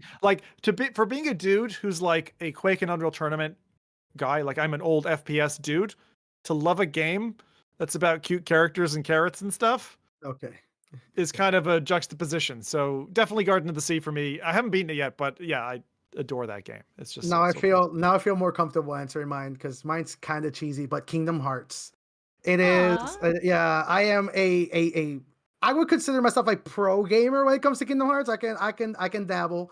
But it's a game that there's so many connections to me from that childhood and memories and experiences. So it's Kingdom Hearts. It's such Are you a guy who falls apart at Disneyland? Do you just No, not really. I'm more of an RPG Final Fantasy fan. It was a game that I rented by accident when I got my first PS2, and I couldn't afford a memory card. So I was like, I got no games. I might as well play this game. And I ended up killing my first PS2 because I had it on for a month and a half because still refreshing.